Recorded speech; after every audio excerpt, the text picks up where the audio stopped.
तो नमस्कार देशवासियों, मैं कुमार मन्नू एक बार फिर से आप सभी का स्वागत करता हूं। और आज हम लोग अमोनियम सॉल्ट के डिकम्पोजिशन को पढ़ने जा रहे हैं।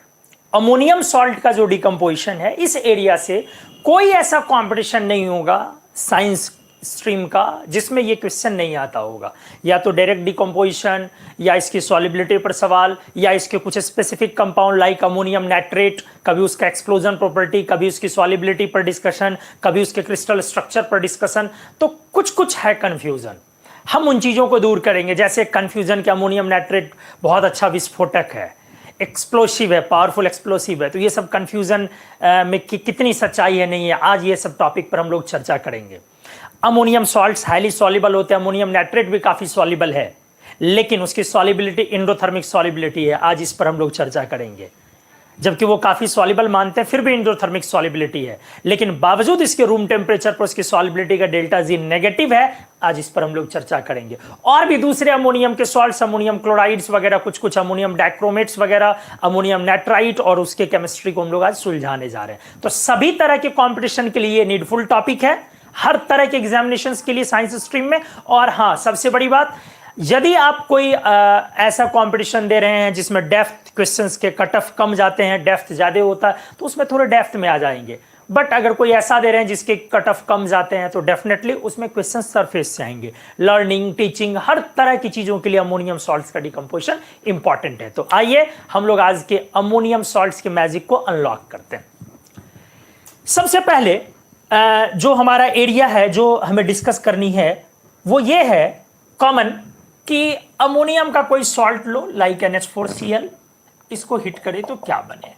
लाइक NH4 2 C2O4, इसको हिट करे तो क्या बने। अपना टॉपिक यही है, मेन टॉपिक। इसी में हम लोग लर्निंग में मेन ग्रुप एलिमेंट्स में बहुत कुछ सीखेंगे। लाइक अगर आपने अमोनियम का कार्बोनेट लिया, आपने इसको हिट किया तो क्या बना।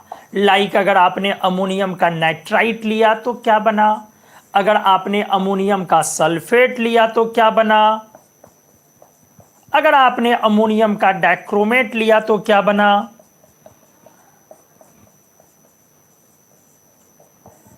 ठीक है, ये सारे सवाल है। अगर आपने अमोनियम का बाइसल्फाइड लिया तो क्या बना।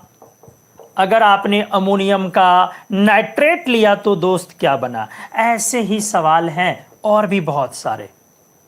ठीक है, आज का पेज नंबर 1 हम लोग शुरू कर रहे हैं। चलिए आइए हम लोग इस चीज को सीखने से पहले कुछ नीडफुल कॉन्सेप्ट्स इसमें लगाते हैं। ध्यान से दोस्तों देखना बेटा अच्छे से। ये जो आपका अमोनियम सॉल्ट है, इसके पास आपका ये अनायन है। जैसे ये सारे इसमें से अनायन हो गए, ये वाला पार्ट हमारा जैसे अनायन हो गया।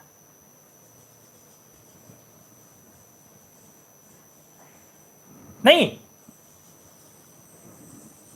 यही हमारा अनायन, इसी को हमने A पर N- लिखा हुआ है।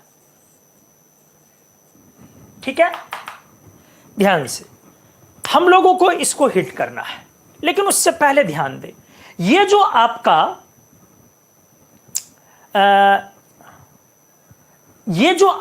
NH4+ है, ठीक है, इस पॉइंट को देखें। हमने नाइट्रोजन से 4 हाइड्रोजन को कनेक्ट किया हुआ है और ये इस पर प्लस चार्ज है। तो बेटा आपके नाइट्रोजन का ऑक्सीडेशन स्टेट क्या है, जरा अच्छे से देखें। नाइट्रोजन का ऑक्सीडेशन स्टेट क्या है। डेफिनेटली सर -3 है, और नाइट्रोजन 5A ग्रुप का है, तो ये रिड्यूसिंग कैरेक्टर देता है।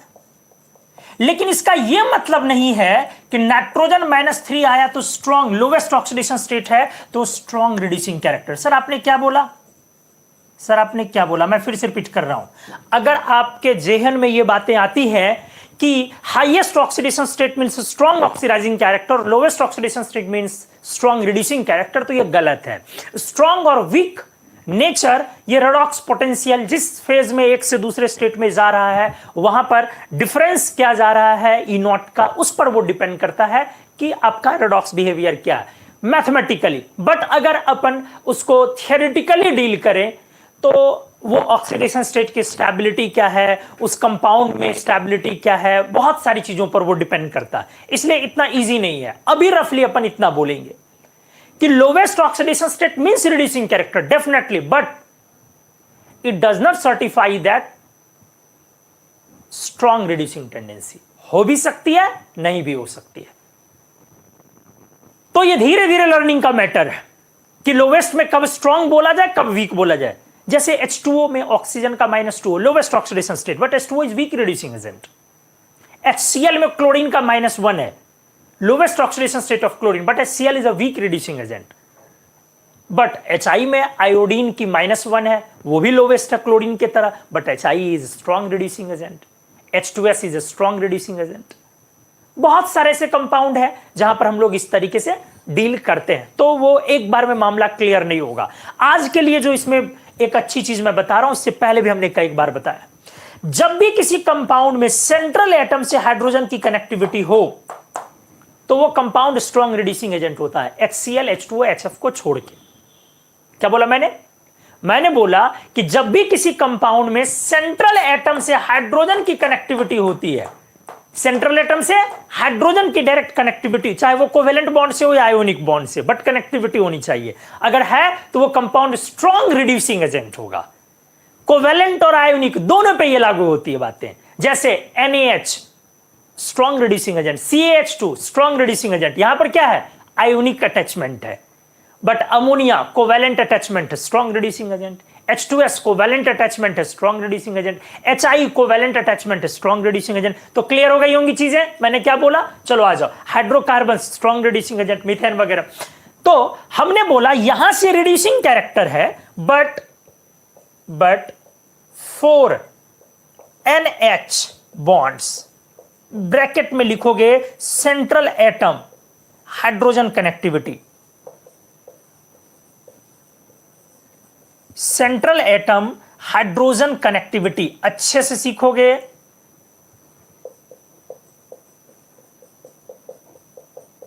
एकदम वीडियो पर बने रहें, बिल्कुल नहीं जाना है।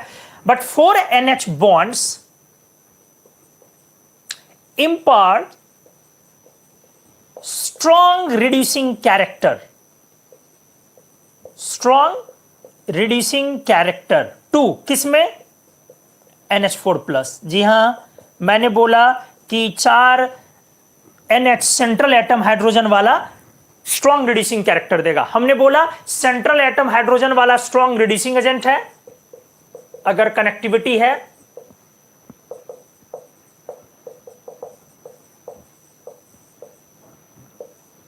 स्ट्रॉन्ग रिड्यूसिंग एजेंट है, एक्सेप्ट हमने आपको जो जो बोला आपको ध्यान रखना है, HCl, H2O ये दोनों काफी वीक रिड्यूसिंग एजेंट हैं, और एंड HF तो कोई रिड्यूसिंग एजेंट है ही नहीं, मतलब इसका तो नॉन रेडॉक्स कैरेक्टर है, क्योंकि फ्लोरीन की ऑक्सीडेशन स्टेट फिक्स है और फ्लोरीन को ऑक्सीडाइज करना आसान नहीं है। बहुत ही कम कंपाउंड है जो फ्लोरीन को ऑक्सीडाइज कर सकता है, like OF2, like H4XeO6 type का। तो ऐसे बहुत कम कंपाउंड्स होते हैं, इसलिए उस पर ज्यादा वक्त नहीं डालना। चलिए अब आइए बातों को हम लोग समझने की कोशिश करते हैं। तो हमारा ये वाला पार्ट स्ट्रॉन्ग रिड्यूसिंग पार्ट है। कौन वाला पार्ट, कैटायन वाला, ध्यान से, और नाइट्रोजन -3 में है। अब आ जाइए अनायन। तो जरा सोचे, अगर ऐसा हो कि अनायन भी स्ट्रॉन्ग ऑक्सीडाइजिंग एजेंट हो जाए। क्या बोला दोस्त मैंने, if anion itself is strong oxidising agent, anion भी स्ट्रॉन्ग ऑक्सीडाइजिंग एजेंट हो जाए, जैसे ये स्ट्रॉन्ग रिड्यूसिंग है, तो इस कंपाउंड का जो डिकम्पोजिशन होगा अमोनियम सॉल्ट का, तब जो आप इसको हिट करेंगे, जब आप इसको हिट करेंगे तो हिट करने के दौरान रेडॉक्स चेंज होगा। अमोनियम रिड्यूसिंग एजेंट बिहेवियर और अनायन ऑक्सीडाइजिंग एजेंट बिहेवियर के थ्रू दोनों के बीच लड़ाई होगी और एक रेडॉक्स चेंज होगा। ये आपका ऑक्सीडेशन में चला जाएगा और ये आपका रिडक्शन में चला जाएगा, क्योंकि हमारा अनायन स्ट्रॉन्ग रिड्यूसिंग एजेंट है और cation anion strong oxidising agent है और कटायन स्ट्रॉन्ग रिड्यूसिंग एजेंट है। क्लियर है? आ जाओ दोस्तों, तो जैसे एक दो एग्जांपल मैं ले लूं, नाइट्रेट, जैसे मैं एग्जांपल ले लूं डाइक्रोमेट, जैसे मैं एग्जांपल ले लूं नाइट्राइट, हालांकि नाइट्राइट बहुत स्ट्रांग तो नहीं होता लेकिन फिर भी, और जैसे मैं एग्जांपल ले लूं हैलेट्स, जैसे मैं एग्जांपल ले लूं हैलाइट्स, जैसे मैं एग्जांपल ले लूं पर हैलेट्स, ठीक है, जैसे मैं एग्जांपल ले लूं हाइपोहेलाइट्स। सर आप क्या बोल रहे हो, मैं सब चीजों को समझा रहा हूं। जैसे मैं एग्जांपल ले लूं MnO4 माइनस वगैरह वगैरह। मैंने बोला कि अगर अच्छे से देखिए, मैंने एक केस बनाया, यदि अनायन आपका स्ट्रॉन्ग ऑक्सीडाइजिंग एजेंट है तो इतना आसान है नहीं पकड़ना कि कौन अनायन स्ट्रॉन्ग ऑक्सीडाइजिंग एजेंट। अगर आपके पास केमिकल एक्सपीरियंस है, अगर आपको पता है तो ठीक है, वेल एंड गुड, अदरवाइज इतना आसान नहीं कि आप निकाले। हाँ, केमिस्ट्री, डेली केमिस्ट्री सीखते जाते हैं हम लोग तो कुछ कुछ जानते हैं कि हाँ ये अनायन स्ट्रॉन्ग ऑक्सीडाइजिंग है। किसी किसी अनायन के साथ होता है कि वो हाईएस्ट ऑक्सीडेशन स्टेट में है, उसका सेंट्रल एटम ऑक्सीडाइजिंग है बट वीक है। तो ये इतना आसान नहीं है पकड़ना कि कौन सा अनायन स्ट्रॉन्ग ऑक्सीडाइजिंग एजेंट है। तो सर हम लोग क्या करें, हम लोगों के लिए मैसेज क्या है? आपके लिए मैसेज ये है, फिलहाल मैं जो सिखा रहा हूं आप उसको देखिए, उसी अनायन के लिस्ट पर फोकस्ड हूं।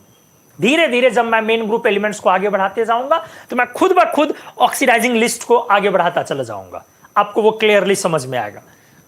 तो ध्यान से देखिए मैंने क्या सब दिया, नाइट्रेट, नाइट्राइट, डाइक्रोमेट पर मैग्नेट, हैलेट्स, हैलाइट्स पर हैलेट्स, हाइपोहैलाइट्स।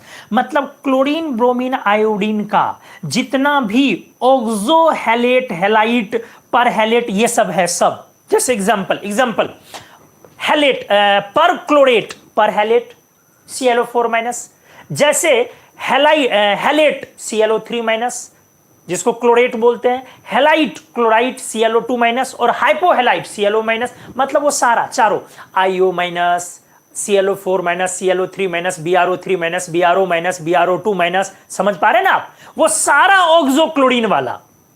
और उसके अलावा मैंने क्या दिया, NO, नाइट्रेट, नाइट्राइट, डाइक्रोमेट, पर मैग्नेट और सारा हैलेट्स, हैलाइट्स।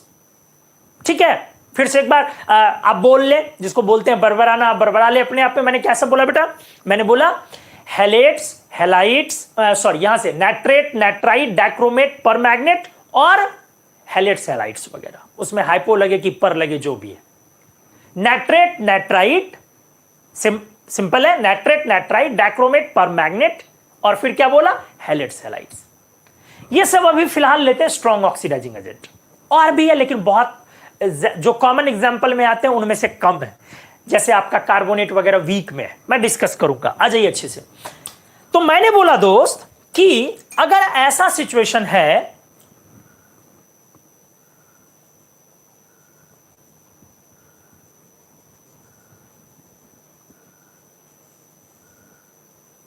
ये हमारा अनायन है, मैंने बोला कि ऐसा सिचुएशन है तो रेडॉक्स डिकम्पोजिशन होगा।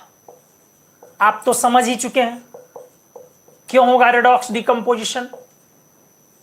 क्योंकि आपका अनायन स्ट्रॉन्ग ऑक्सीडाइजिंग एजेंट है और कैटायन स्ट्रॉन्ग रिड्यूसिंग एजेंट है। अच्छे से देखिए, अनायन स्ट्रॉन्ग ऑक्सीडाइजिंग एजेंट है और कैटायन स्ट्रॉन्ग रिड्यूसिंग एजेंट है। तो रेडॉक्स डिकम्पोजिशन में इस पार्ट का ऑक्सीडेशन होगा, N2 बन गया, -3 से नाइट्रोजन 0 पर आया। नाइट्रोजन -3 से एक स्टेबल स्टेट 0 पर आया, एलिमेंटल स्टेट N2। ठीक है, क्योंकि ये रिड्यूसिंग एजेंट है तो इसका ऑक्सीडेशन होगा, तो इसका ऑक्सीडेशन हुआ। ये लीजिए, ये लर्निंग केमिस्ट्री चल रही है हम लोगों की, अच्छी वाली, बड़ी अच्छी वाली। ये लीजिए हमारा अमोनियम पार्ट का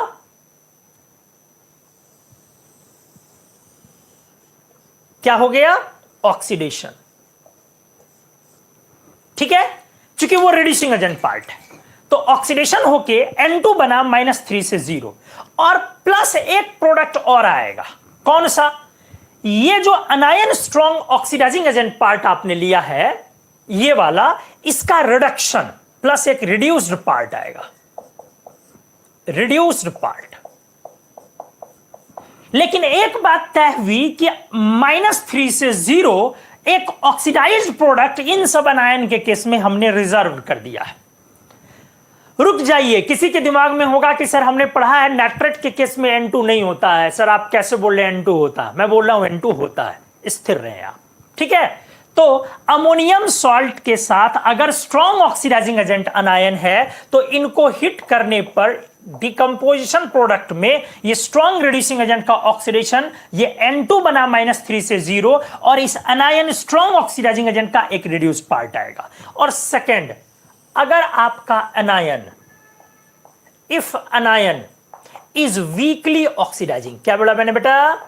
अनायन इज वीकली ऑक्सीडाइजिंग। यदि आपका अनायन वीकली ऑक्सीडाइजिंग हो, वीक ऑक्सीडाइजिंग एजेंट हो और इट सेल्फ रिड्यूसिंग या अनायन रिड्यूसिंग एजेंट हो, तो उस केस में नॉन रेडॉक्स डिकम्पोजिशन होगा।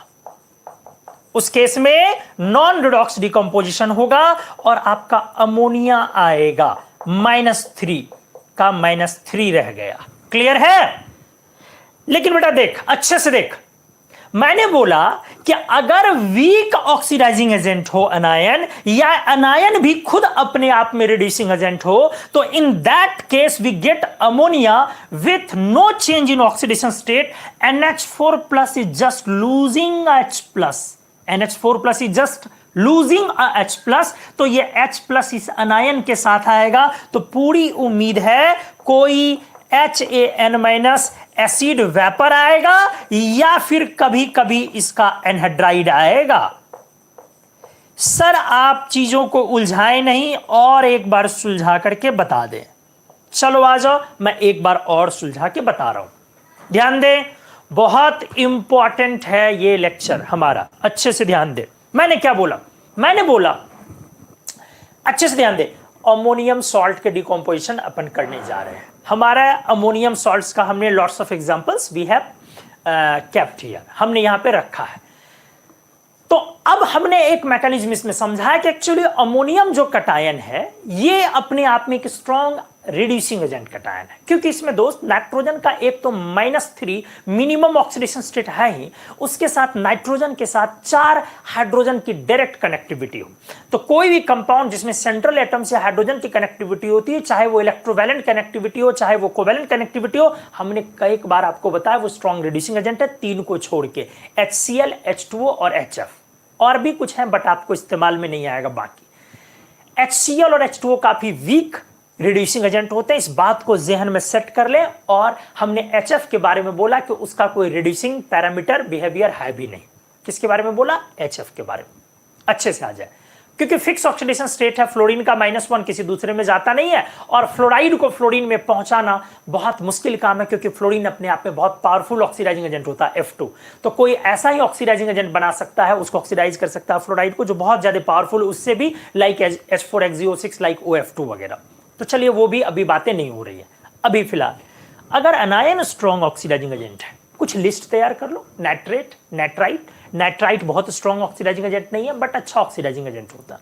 नाइट्रेट, नाइट्राइट, डाइक्रोमेट, परमैग्नेट और सारे हैलाइड्स, हैलाइड्स, हैलाइड्स, हैलाइड्स में पर हैलाइड्स भी आ गए और हैलाइड्स में हाइपोहैलाइड्स भी आ गया। जैसे हाइपोक्लोराइट भी आ गया और पर क्लोरेट भी आ गया, क्लोरेट भी आ गया, क्लोराइट भी आ गया। ये सारे अच्छे ऑक्सीडाइजिंग एजेंट होते हैं, हमने कितने बार आपको बताया है, ठीक है। तो ये सारे अच्छे ऑक्सीडाइजिंग एजेंट। इस केस में अब क्या होगा, ये दोनों जब हम हिट करेंगे सॉल्ट को, हिट करेंगे सॉल्ट को, तो हीट करने के दौरान ammonium part reducing agent oxidising part anion को रिड्यूस करना चाहेगा और ऑक्सीडाइजिंग पार्ट अनायन इस अमोनियम पार्ट को ऑक्सीडाइज करना चाहेगा। एज अ रिजल्ट हीट करने के दौरान एक रेडॉक्स चेंज होगा और अमोनियम का नाइट्रोजन -3 ऑक्सीडेशन स्टेट ये जो है चेंज हो जाएगा 0 पर, मतलब N2 प्रोडक्ट अपन पाएंगे इसकी वजह से। ध्यान दें अच्छे से दोस्तों, हम लोग क्या पाएंगे? N2। हमने क्लियर किया। हमने साथ में ये भी बोला कि कुछ लोगों के दिमाग में आता है कि सर जो पढ़े होते हैं पहले से, सर हमने पढ़ा है कि अमोनियम नाइट्रेट N2O देता है। जी नहीं, N2O तो देता है, वो सही अलग मैटर, बट N2 भी देता है, ऐसा नहीं कि N2 नहीं देता। और ये कंपटीशन में आया हुआ क्वेश्चन है, जिसके वजह से लोग घबरा गए थे उस साल जब आया था। मेरे को शायद ईयर याद है, आई थिंक वो 2006 या 7 का कुछ ईयर था। तो लोग घबरा गए थे कि N2 टाइप की चीजें कहां से आ गई इसमें, लेकिन N2 आता, आज मैं उसको भी डील करूंगा। अब हमने बोला कि ये तो वो पार्ट हुआ, रिड्यूसिंग एजेंट का ऑक्सीडेशन और ऑक्सीडाइजिंग एजेंट का एक रिडक्शन, तो एक रिड्यूस पार्ट भी होगा, उसका फॉर्मूला नहीं लिखा जा सकता क्योंकि वो तो एलिमेंट ही अलग अलग है, तो उसके अकॉर्डिंग फॉर्मूला बनेगा। अगर आपका अनायन खुद अपने आप में वीक रिड्यूसिंग एजेंट हो, सॉरी वीक ऑक्सीडाइजिंग एजेंट हो, ऑक्सीडाइजिंग हो और वीक हो, स्ट्रांग ना हो, तो अब वीक ऑक्सीडाइजिंग एजेंट का स्ट्रांग रिड्यूसिंग एजेंट से सामान्य तौर पर रेडॉक्स नहीं होता, रेयर ही होता है, उसके लिए फिर एक्सटर्नल एफर्ट्स लगाने होते हैं।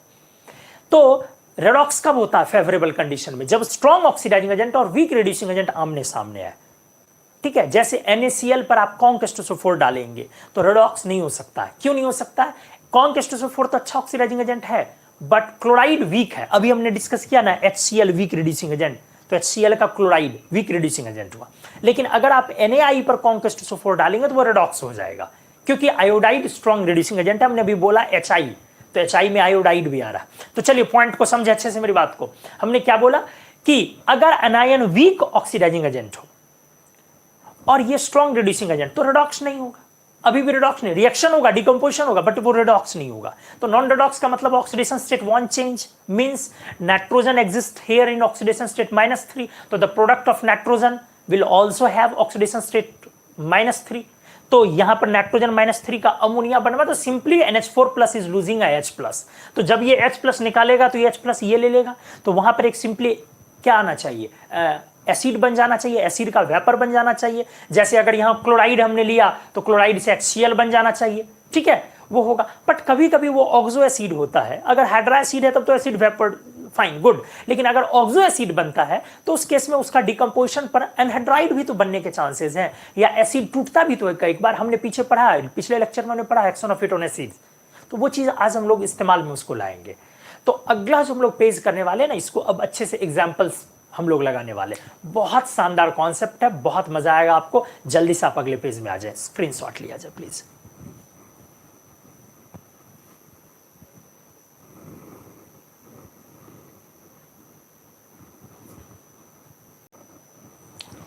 चलिए, yes sir, all clear, but एक चीज बहुत अच्छी लगती है, हर पॉइंट को एक्सप्लेन कर देते हैं। Thank you. चलिए, तो फिर हम लोग अब एग्जाम्पल्स उठाते हैं, उसकी बारी। आ जाइए, बहुत खूबसूरत हमने लिया दोस्त, मान लो एक example NH4Cl, ammonium chloride. Step wise है, आपका anion is what? Our anion is chloride. Chloride में ऑलरेडी क्लोरीन का 7A होने के कारण लोवेस्ट ऑक्सीडेशन स्टेट है। तो जब ये लोवेस्ट ऑक्सीडेशन स्टेट है -1, इसका मतलब ये रिड्यूसिंग एजेंट है। तो अनायन इज रिड्यूसिंग, तो किस केस में जाएगा, पहला या दूसरा? सर एक बार फिर से याद करवा दो, पहला दूसरा केस क्या था? केस 1 था कि आपका अनायन स्ट्रॉन्ग ऑक्सीडाइजिंग एजेंट हो, तो इस केस में N2 आता है प्रोडक्ट, नाइट्रोजन -3 से 0 पर। और अगर केस 2 था, अगर आपका अनायन वीक ऑक्सीडाइजिंग एजेंट हो या नहीं तो फिर खुद रिड्यूसिंग एजेंट हो, तो इस केस में अमोनिया आएगा, non redox decomposition. In short हमने यही बताया था पिछले पेज में, नहीं दोस्त? आ जाए आप। तो फिलहाल जो अपना अनायन है दैट इज क्लोराइड, और क्लोराइड में क्लोरीन का ऑक्सीडेशन स्टेट इज -1। तो -1 means lowest oxidation state, lowest oxidation state means reducing character. तो अब आपका ये केस 1 में जाएगा, तो हमें अमोनिया मिलने वाला है और प्लस H+ यहां से निकल के क्लोराइड के साथ HCl वेपर। अच्छे से आपको समझ में आ गया होगा क्यों इस डिकम्पोजिशन का अमोनिया प्लस HCl आया और क्यों यहां पर रेडॉक्स नहीं हुआ, क्योंकि अपना अनायन भी रिड्यूसिंग एजेंट था। क्लियर है दोस्तों? अगले एग्जाम्पल पर आते हैं हम लोग। नेक्स्ट एग्जाम्पल ध्यान से देखें, हमने लिया NH4 ammonium carbonate is this. किस केस में जाएगा, 1 और 2? इसको सोचने से पहले अनायन का analysis is needful. Our anion is this time carbonate, and carbonate contains carbon in +4 oxidation state. Carbon belongs from 4A और आपका कार्बन फिलहाल है +4 में, means carbon existing here in highest oxidation state. तो if it is in highest oxidation state, it means our carbonate is oxidising agent, is an oxidising agent. अब strong या weak, तो आप अभी याद करो हमारे लिस्ट में फिलहाल ये नहीं था, तो ये वीक ऑक्सीडाइजिंग एजेंट है। तो केस 1 या 2? सर एक बार फिर से देख लो। डेफिनेटली कार्बन आपका 4a ग्रुप से है और +4 में है फिलहाल, x - 6 = -2, तो x = +4। तो दोस्त हमारा ये तो क्लियर है कि कार्बोनेट ऑक्सीडाइजिंग एजेंट है, बट स्ट्रॉन्ग ऑक्सीडाइजिंग एजेंट नहीं है अपने रेडॉक्स पोटेंशियल के वैल्यू के वजह से, चेंज के वैल्यू की वजह से। और ये हमने कैसे याद किया? तो इस लिस्ट में याद कीजिए, स्ट्रॉन्ग ऑक्सीडाइजिंग एजेंट में अभी हमने क्या क्या लिया था लिस्ट में? नाइट्रेट, नाइट्राइट, सारे हैलाइड्स, हैलाइड्स, पर हैलाइड्स और हाइपोहैलाइड्स वगैरह, और डाइक्रोमेट पर मैग्नेट। फिलहाल हमने इतना ही लिमिटेड लिया, हमने ये कसम नहीं खाई है कि इतने ही स्ट्रॉन्ग ऑक्सीडाइजिंग एजेंट है, बट जनरल हमारा उससे काम चलता है। क्लियर है?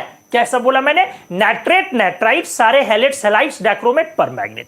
फिलहाल हमारा उससे काम चल जाएगा। तो आ जाओ अच्छे से, देखो ध्यान से। तो केस 1 में गया या 2 में? 2 में। अमोनिया आएगा या N2? सर अब तो चीजें क्लियर हैं। अब एसिड क्या बनेगा? H2CO3। आपने पिछले लेक्चर में पढ़ा है H2CO3 एसिड एनहाइड्राइड में डिकम्पोज होता है। जब आप उसको हीट करते हैं तो किस में चला जाएगा? H2O + CO2। आपके बैलेंसिंग के लहजे से ध्यान से देखेंगे, H2O लिखना हालांकि जरूरी नहीं होता, मेन प्रोडक्ट आप NH3 + CO2 लिखें। क्लियर है? अच्छे से हमने समझाया आपको। चलो आ जाओ, नेक्स्ट एग्जांपल लेता हूं मैं। हमने लिया CH3COONH4। What is this? Sir this is ammonium acetate. सही है ना? अब आपका अनायन क्या है? तो अनायन is this time acetate. Acetate कौन एजेंट है? भाई साहब सेंट्रल एटम हाइड्रोजन कनेक्टिविटी है। देख रहे हैं ना आप? सेंट्रल एटम हाइड्रोजन कनेक्टिविटी है, तो ये कौन एजेंट हो जाएगा? Reducing agent. एसीटेट कौन एजेंट हो गया आपका? Reducing agent. अच्छे से देख ले। तो जब अनायन रिड्यूसिंग एजेंट हो गया, कैटायन तो ऑलरेडी रिड्यूसिंग था, इसका मतलब सेकंड केस में चला गया, और जब इसमें गया तो अमोनिया बन गया, और आपका एसीटेट को H+ मिल गया, तो प्लस एसिटिक एसिड वेपर मिल गया। क्लियर है? Acetic acid vapour. उम्मीद है आपको अच्छे से अब कॉन्सेप्ट लॉजिक के साथ समझ में आया होगा प्रॉपरली कि कैसे हम डिकम्पोज कर रहे हैं। नेक्स्ट एग्जांपल मैं ले रहा हूं NH4 C2O4। This is ammonium oxalate. आ जाए दोस्तों, अमोनियम ऑक्सैलेट। ठीक है। अब यहां पर आपका अनायन क्या है? Sir अनायन is C2O4 2-। आ जाए अच्छे से। अब इसमें कार्बन का ऑक्सीडेशन स्टेट +3, इंटरमीडिएट। ठीक से देखें, +3 इंटरमीडिएट ऑक्सीडेशन स्टेट, बीच का। इंटरमीडिएट मतलब बीच का, क्योंकि 4a ग्रुप का है ना, तो 4a ग्रुप का है तो +3 बीच का है। तो ऑक्सैलेट आपका रिड्यूसिंग एजेंट है, या ऑक्सीडाइजिंग भी होता है बट वीक हो गया, उस लिस्ट में नहीं है ना।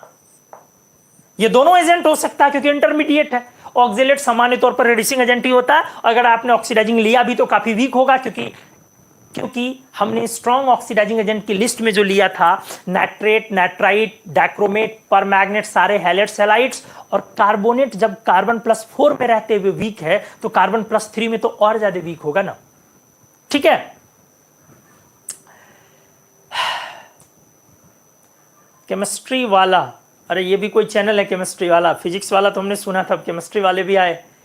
यूपीएससी, सीएससी, ठीक है। Join better late and started from the beginning, it's mind blowing concept so far. Thank you chemistry वाला सर जी। आइए, तो अब इसका 1 आएगा या 2 आएगा बेटा? कौन सा आएगा रे? 2 आएगा ना। तो 2 आएगा तो क्या बनेगा? अमोनिया प्लस क्या? Oxalic acid. पिछले लेक्चर में याद करो हमने पढ़ाया है ऑक्सैलिक एसिड का डिकम्पोजिशन H2O + CO + CO2। याद करो हमने पढ़ाया था। +4 में चला गया और +2 में। डिस्प्रोपोर्शनेशन डिकम्पोजिशन ये पिछले लेक्चर में हो चुका है।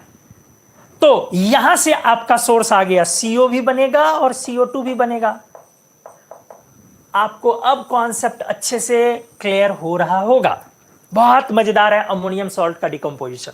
आते जाइए, लेकिन हमने कॉन्सेप्चुअली इसको डिजाइन किया, तो ये आपको थोड़ा सा इसमें लय बनती हुई नजर आ रही होंगी। चलो मैंने ले लिया NH4NO2,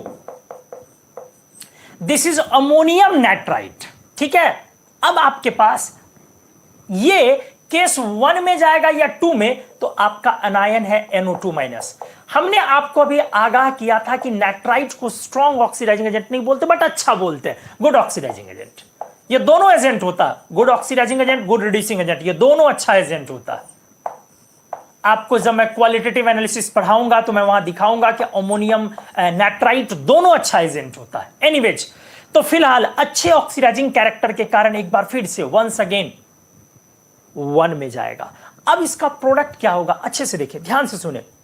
आपका NH4 प्लस, ध्यान से दोस्त, रिड्यूसिंग एजेंट का -3 से अभी अभी हमने पढ़ाया कहां जाएगा, N2 पर ऑक्सीडेशन हुआ, क्लियरली देखें। और अब आपका सवाल है दूसरी तरफ NO2 माइनस है, NO2 माइनस ऑक्सीडाइजिंग एजेंट है और नाइट्रोजन का ऑक्सीडेशन स्टेट दिस टाइम +3 है, x - 4 = -1, x = +3, तो ऑक्सीडाइजिंग एजेंट का रिडक्शन होगा। ध्यान से रिडक्शन जब होगा तो जैसे -3 से बढ़ के 0, +3 से घट के 0, मतलब वंस अगेन ये भी नाइट्रोजन बना रहा है। मतलब इस बार तो क्या बोलते हैं, बल्ले बल्ले, दोनों की वजह से नाइट्रोजन यार मैं बैलेंसिंग कर ही नहीं रहा हूं। क्लियर हो गया?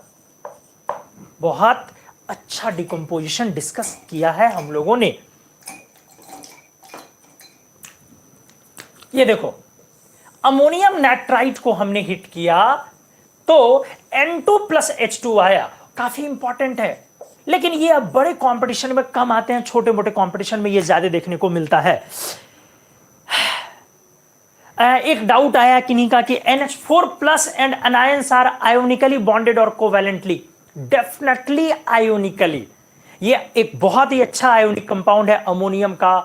कोई भी जनरल सॉल्ट्स लेते हैं तो जब NH4+ के साथ एनायन लगाते हैं, NH4Cl वगैरह, तो डेफिनेटली ये आयोनिकली बॉन्डेड है। हमने डाउट क्लियर किया। तो चलिए आ जाइए, NH4NO2 को हिट किया तो नाइट्राइट अच्छा ऑक्सीडाइजिंग एजेंट होने की वजह से पहला तो अपन ये केस 1 में हम लोग इसको डालते हैं, और यहां की वजह से -3 से 0 जो पहले हमने लिख लिया था, और हमने अनायन पर डाउट लगाया था कि डाउट मतलब सॉरी, अनायन पे हमने ये लगाया था कि एक रिड्यूस प्रोडक्ट होगा। उस समय तो क्लियर नहीं कर सकते थे कि अनायन क्या है।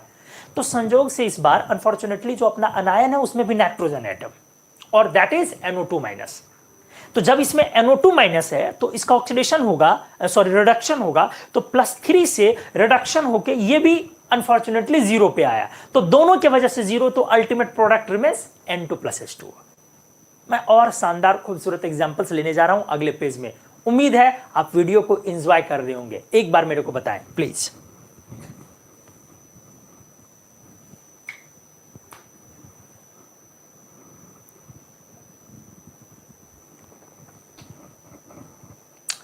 तो हमने पूछा दोस्तों कि समझ में आया अच्छे से या नहीं।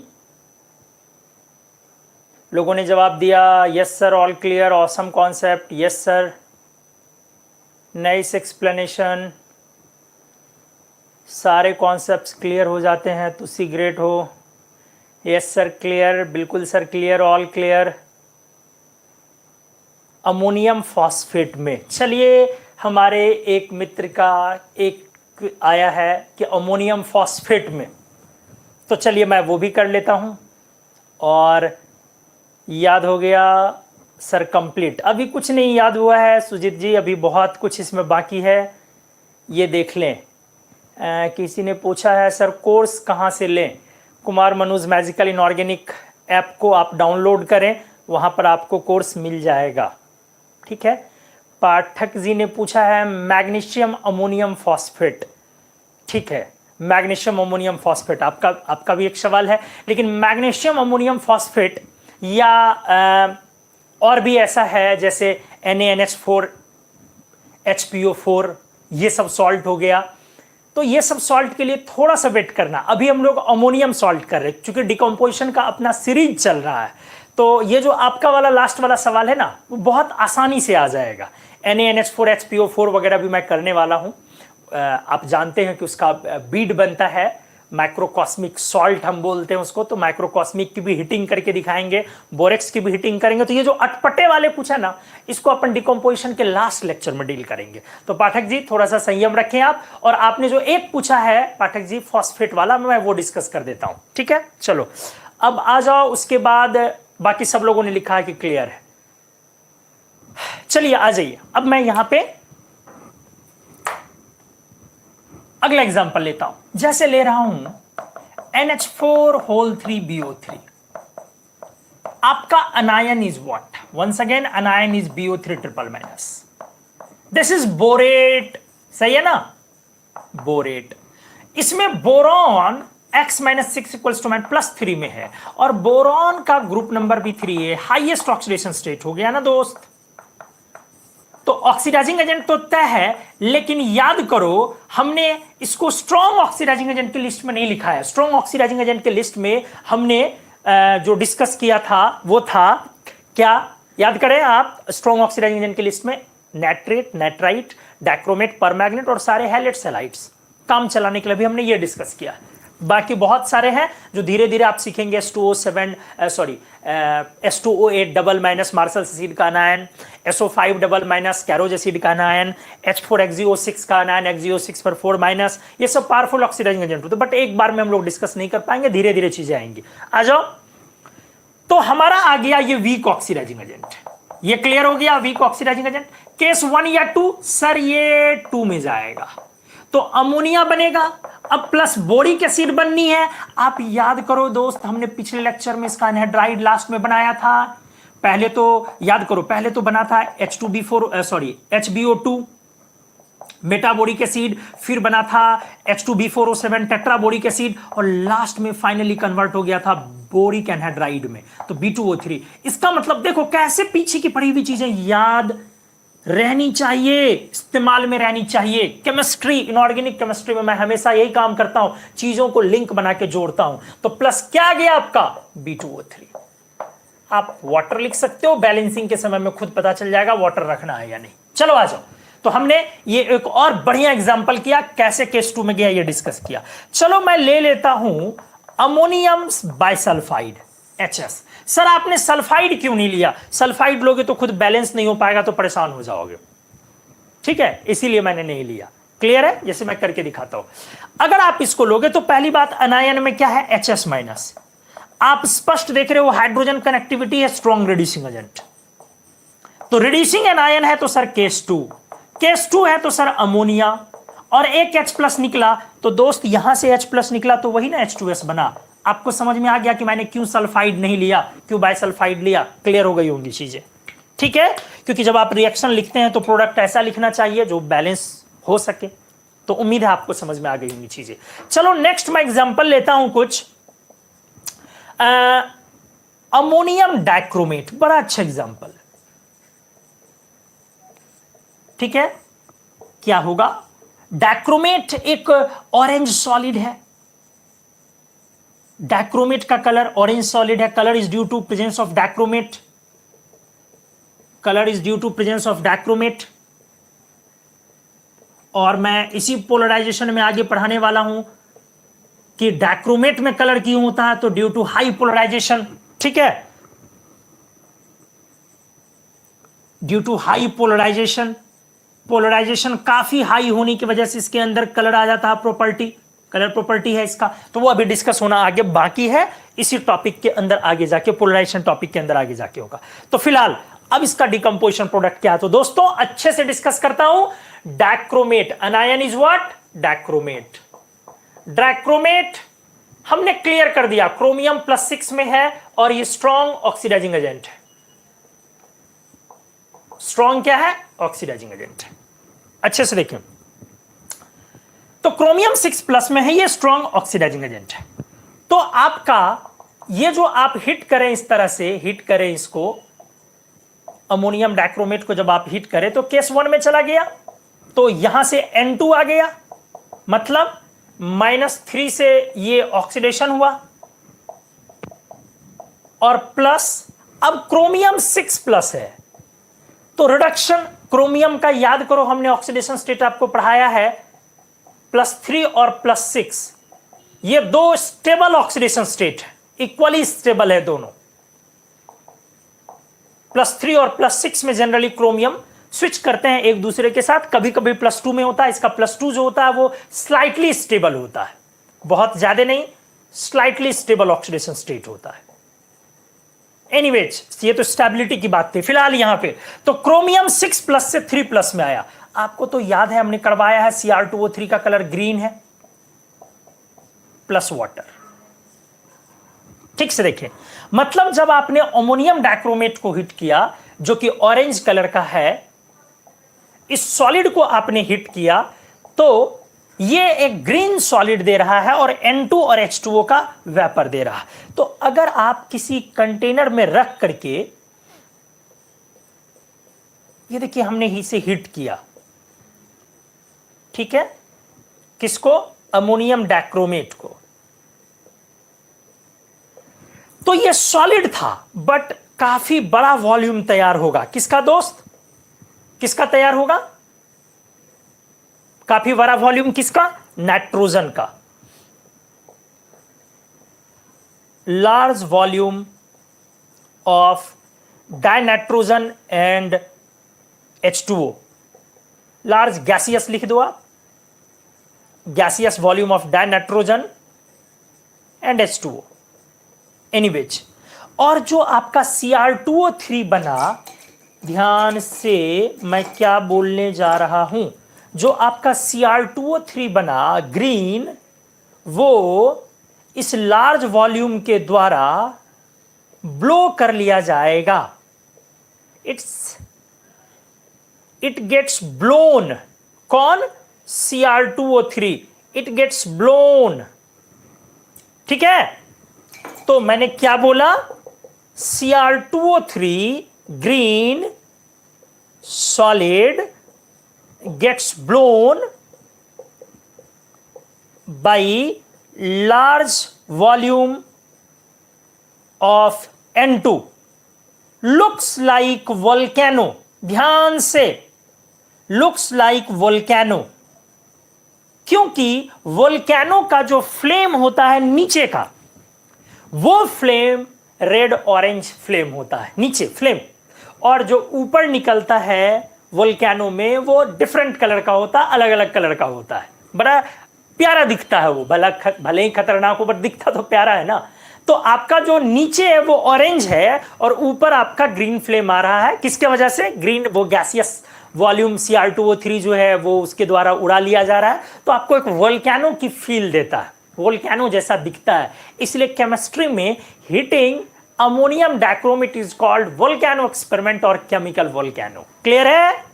सो heating ammonium dichromate, ammonium dichromate is known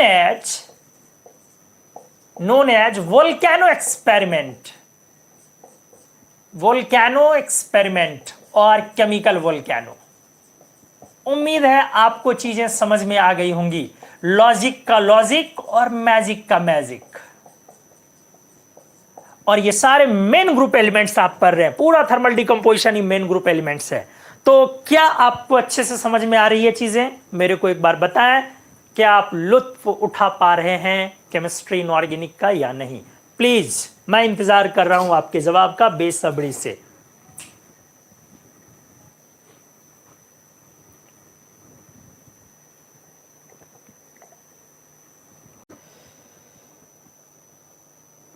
हमेशा मैं कोशिश करता हूं कि सब्जेक्ट आपको समझ में आए अच्छे से और कॉन्सेप्ट आपके क्लियर हो, एक्यूरेसी मेंटेन हो, और इन सब से ऊपर आपकी लर्निंग इनऑर्गेनिक में थोड़ी सी इजी हो।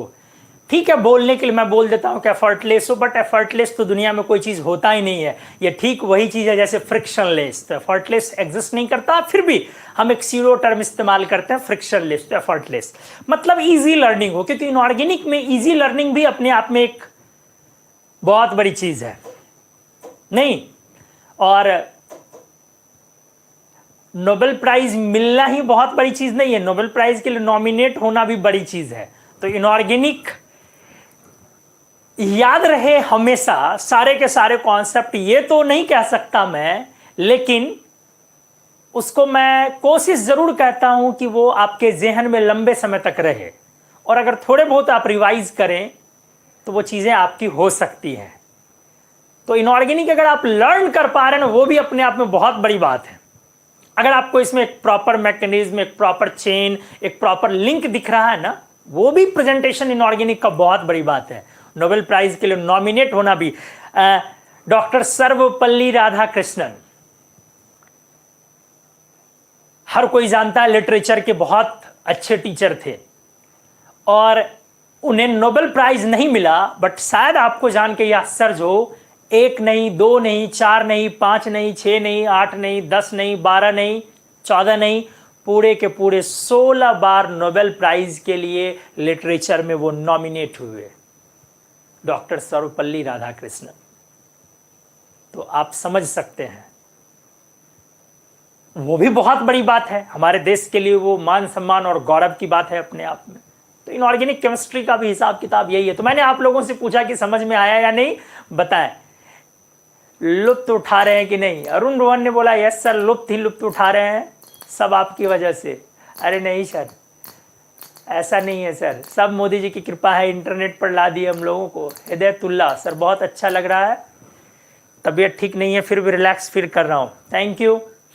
प्रशांत कुमार क्लियर सर, पाठक जी लाजवाब सर, बीच बीच का मसाला दिल में गजब तरह की फीलिंग देता है, लाइक वोल्केनो।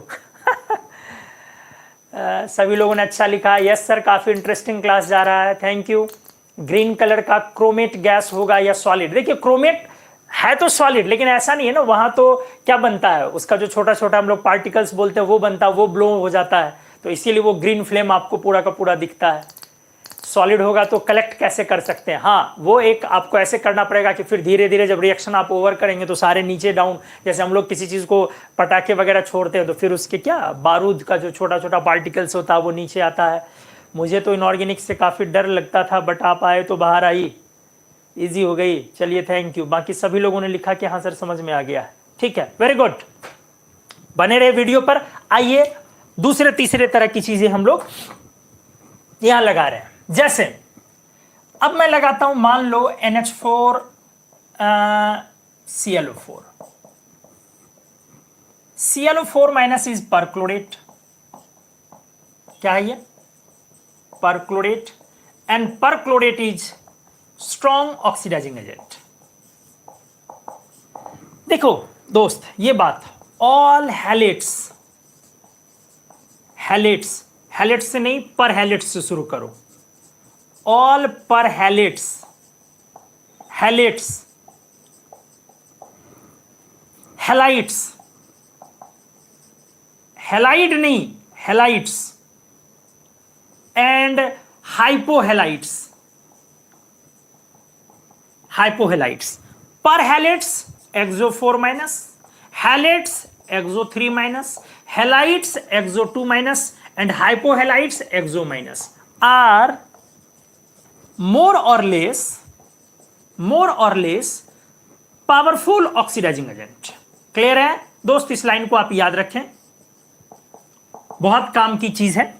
और इवन ये जो आपका ClO4 माइनस है, ClO3 माइनस है, ClO2 माइनस है और ClO माइनस है ना?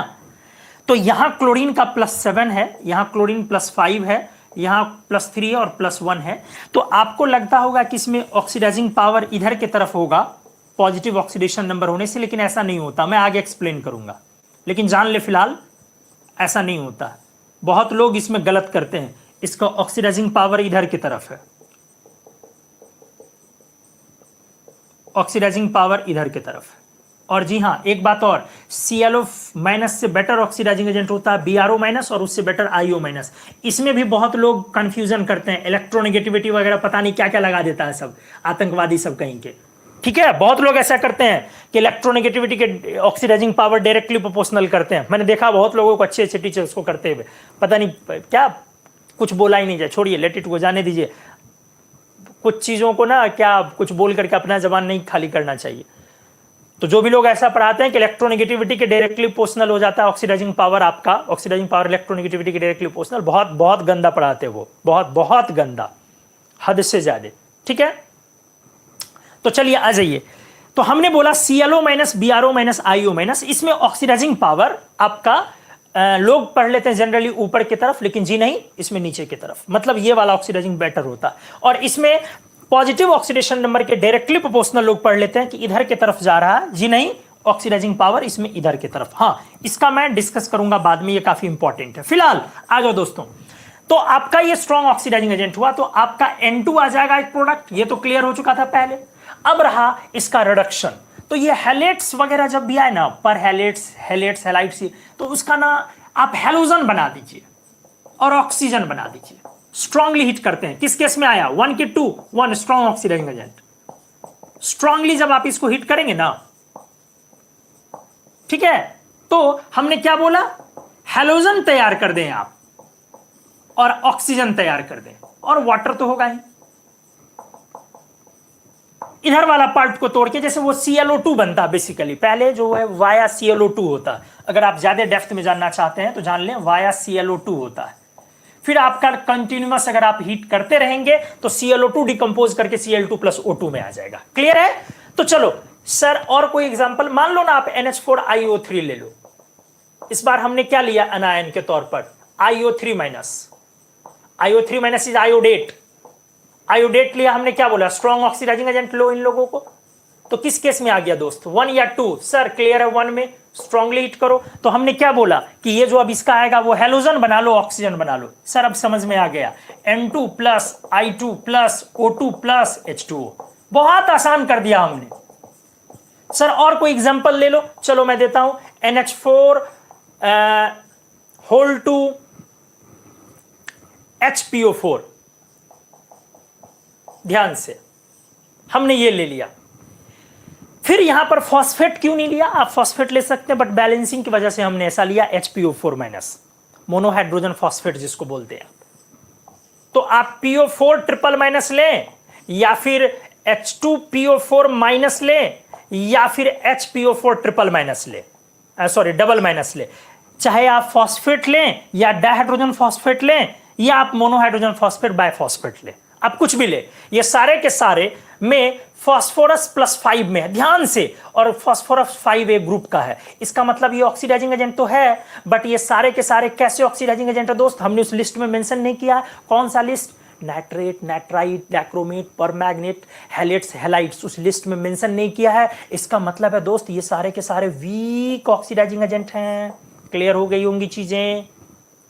और जब ये वीक ऑक्सीडाइजिंग एजेंट है तो 1 में आएगा या 2 में? सर बहुत क्लियर है, 2 में आएगा। हिट करो तो सर क्या आएगा? अमोनिया आएगा, और प्लस आपका H3PO4। आप याद करो, हमने पढ़ाया है दोस्त, जब आप इसको हिट करते हो तो पहला स्टेप H4P2O7, फिर अगला स्टेप HPO3, और लास्ट स्टेप एनहाइड्राइड में टूटता है, हमने डिस्कस कर दिया था। मतलब ये फाइनली एनहाइड्राइड P2O5 बनाएगा। तो सर यहां पर इसका मतलब P2O5 बनेगा डेफिनेटली सॉलिड और प्लस वाटर, अगर बैलेंसिंग के लिए वाटर देखना है बस।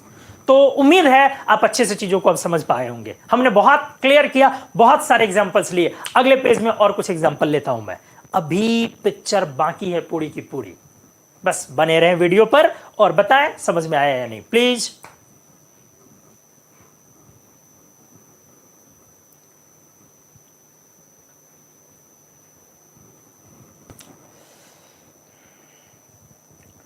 नेक्स्ट डिकम्पोजिशन हम लोग इसमें उठाएं, अमोनियम बहुत सारा कर दिया मैंने, बोरेट किया, ऑक्सैलेट किया, एसीटेट किया, कार्बोनेट किया, एक सल्फेट डिस्कस कर ले रहा हूं, और फिर नाइट्रेट डिस्कस करता हूं, सल्फेट, नाइट्रेट, ठीक है, ये दो मेन है, इंपॉर्टेंट है, मैं इसको डिस्कस करता हूँ पहले। देखें, सल्फेट उतना इंपॉर्टेंट नहीं, नाइट्रेट तो खैर काफी इंपॉर्टेंट है। आ जाओ, पहले लिया हमने सल्फेट, ध्यान से, हमने action of hit on acid किया था, याद करें, जब आप H2SO4 को नॉर्मली हिट कर रहे थे, याद करें 400 के अप्रॉक्स आपने हिट किया था, याद करें आप, तो ये एनहाइड्राइड में पहले आया था, लेकिन जब आपने स्ट्रांगली हिट किया था, एनहाइड्राइड में आया था, जब आपने स्ट्रांगली हिट किया था 800 के अबव, तो अब जाकर के ये H2O plus SO2 plus O2 में चला गया था, याद करें। तो एनीवेज, क्योंकि action of hit on acids जो हुआ था वो काम का चीज होता है। यहां पर फिलहाल आपका अनायन क्या है? अनायन है आपका सल्फेट। सल्फेट में सल्फर है +6 में, और सल्फर खुद है 6A ग्रुप का, तो ये तो क्लियर हुआ ऑक्सीडाइजिंग एजेंट है, स्ट्रॉन्ग की वीक। हमने इसको स्ट्रॉन्ग वाले लिस्ट में नहीं करवाया है, मतलब आप अच्छे से चेक कर ले, नाइट्रेट, नाइट्राइट, डाइक्रोमेट, परमैंगनेट और हैलेट्स, हैलाइट्स सारे थे, मतलब ये ऑक्सीडाइजिंग एजेंट है बट वीक है। तो आप यहां क्या लिखेंगे? Week oxidising agent. सर ये आप क्या बोल रहे हैं? हाँ मैं यही बोल रहा हूं, 2 में आया। देखो H2SO4 के साथ क्या होता है, ध्यान से देख लो। H2SO4 के साथ मैं आपको बात बता दूं, कभी भी अगर आपको सल्फेट को लेना है तो आप वीक ऑक्सीडाइजिंग एजेंट ही ले, ठीक है। मतलब कोई सॉलिड एनायन पार्ट है किसी कंपाउंड का, अगर ये सॉलिड एनायन पार्ट है, ठीक है, तो वो वीक ऑक्सीडाइजिंग एजेंट ले। मान लें कि अगर आप इसका एसिड लेते हैं H2SO4, तो एसिड अगर आप डाइल्यूट लेंगे तब भी ये वीक ऑक्सीडाइजिंग एजेंट होगा, लेकिन अगर एसिड आप कंसंट्रेटेड लेंगे काफी ना, तब जाके ये अच्छा ऑक्सीडाइजिंग एजेंट होगा। बहुत स्ट्रॉन्ग तो नहीं, तब भी गुड बोला जाएगा। इसकी मिस्ट्री आप जान लें इस तरह से। कभी भी अगर किसी रिएक्शन में सल्फेट किसी कंपाउंड का सॉलिड एनायन पार्ट है, मतलब सॉलिड कंपाउंड का एनायन पार्ट है, तो वहां पर वो वीक ऑक्सीडाइजिंग एजेंट की तरह ही बिहेव करेगा। लेकिन अगर कोई H2SO4 एसिड है, डाइल्यूट लेते हैं आप, तो उस समय वो वीक रहेगा, बट आप कंसंट्रेटेड लेते हैं तो गुड ऑक्सीडाइजिंग एजेंट होगा। क्लियर है? यहां पर आपको चीजें समझ में आई होंगी। आप रिएक्शन में कई बार ऐसे करवाएंगे, मैं करवा करके भी आपको दिखाऊंगा। चले आ जाए आगे। तो जैसे मैं एक एग्जाम्पल ऐसे कर भी देता हूं, जैसे मान लो कि एक एग्जाम्पल इसके बिहाफ में मैं कर रहा हूं, थोड़ा सा क्लियर हो जाएगा। अगर आपने सोडियम लिया डाइल्यूट H2SO4, यहां पर डिस्प्लेसमेंट रिएक्शन है, ये एक डिस्प्लेसमेंट रिएक्शन है, मतलब सोडियम मोर रिएक्टिव है तो ये हाइड्रोजन को डिस्प्लेस करेगा, इसलिए हाइड्रोजन प्लस Na2SO4 बनेगा। क्लियर है? हाइड्रोजन को डिस्प्लेस किया तो Na2SO4 बना। आप क्या देख रहे हैं इसमें? सल्फर जो आपका है वो +6 में है और सल्फेट मतलब कोई रिडॉक्स नहीं हुआ। बट अगर आप सोडियम पर कॉन्क H2SO4 डाल, क्योंकि ये वीक ऑक्सीडाइजिंग एजेंट है, तो यहां से रिडॉक्स नहीं हुआ है। अगर आप सोडियम पर कॉन्क H2SO4 डाल दें, तो इस केस में क्या होगा ना, आपको इसको हिट करनी पड़ेगी, क्योंकि कंसंट्रेटेड है, मोबिलिटी कम है, तो मोबिलिटी बढ़ाने के लिए हिट करनी होगी। अब ये गुड ऑक्सीडाइजिंग एजेंट है, और हमने तो आपको पढ़ाया है कि sodium strong reducing agent metal है, ये स्ट्रॉन्ग रिड्यूसिंग एजेंट मेटल है। तो इस केस में अब रिडॉक्स होगा, तो ऑक्सीडाइजिंग एजेंट का रिडक्शन, तो सल्फर आपके +6 से अब रिडक्शन के बाद SO2 में जाएगा। कुछ समझ में आया? और प्लस सोडियम तो स्टेबलाइज होगा, एनायन से Na2SO4 बना ही, प्लस वाटर। क्या देखा आपने कि जब आपने कॉन्क H2SO4 लिया, तो कॉन्क H2SO4 के टाइम में ये स्ट्रॉन्ग मतलब अच्छे ऑक्सीडाइजिंग बिहेवियर के साथ उसी मेटल के साथ आया, जबकि उसी मेटल के साथ अगर आपने डाइल्यूट H2SO4 लिया तो उस केस में वो वीक ऑक्सीडाइजिंग एजेंट की तरह, मतलब वो ऑक्सीडाइजिंग एजेंट की तरह बिहेव नहीं कर रहा, वो तो एक्चुअली रिडॉक्स तो ओवरऑल इसलिए है क्योंकि सोडियम ने हाइड्रोजन को डिस्प्लेस कर दिया, तो हाइड्रोजन +1 से 0 पर आ गया तो रिडक्शन हो गया, और सोडियम 0 से +1 गया तो ऑक्सीडेशन। क्लियर हो गई होंगी चीजें, मैंने क्या बोला आपको? तो आप इस चीज को आगे से ध्यान रखेंगे कि सल्फेट यदि किसी सॉलिड कंपाउंड का एनायन पार्ट है, तो आप उसको वीक ऑक्सीडाइजिंग एजेंट मतलब उसके कारण रिडॉक्स नहीं करेंगे। डाइल्यूट H2SO4 से भी जल्दी आप रिडॉक्स वहां से नहीं करवाएंगे, कॉन्क H2SO4 से आप हमेशा उसको रिडॉक्स करवाएंगे सामान्य तौर पर। अब आपको रिड्यूसिंग एजेंट भी तो स्ट्रॉन्ग होना चाहिए, वो स्ट्रॉन्ग नहीं होगा तो कहां से होगा? चलो आ जाओ अच्छे से। तो यहां पे क्या बनेगा सर? यहां पर बनेगा, अगर आपने लो टेम्परेचर लिया तो ammonia plus H2O plus SO3, अगर आपने लो टेम्परेचर लिया, क्लियर हो गई होंगी चीजें। और अगर आपने हाई लिया तो फिर वो फर्दर टूटेगा, ammonia plus H2O plus SO2 plus O2। H2O क्या लिखना? नहीं लिखना, क्लियर हो गई हुई चीजें, वो बैलेंसिंग के लिए मैं H2O देख रहा हूं। तो चलो आ जाओ, ये भी हमने एक डिस्कस किया, बड़ा अच्छा एग्जांपल। अब मैं लेता हूं, आपको दिखाता हूं NH4NO3, अच्छे से, अमोनियम नाइट्रेट,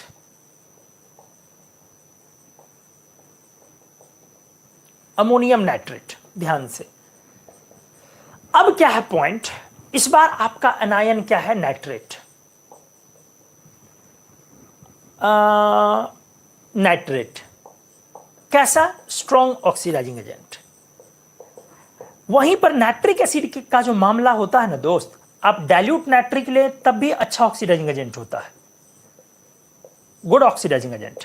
आप कॉन्क नाइट्रिक ले तब तो बहुत स्ट्रॉन्ग होता है, वेरी स्ट्रॉन्ग ऑक्सीडाइजिंग एजेंट।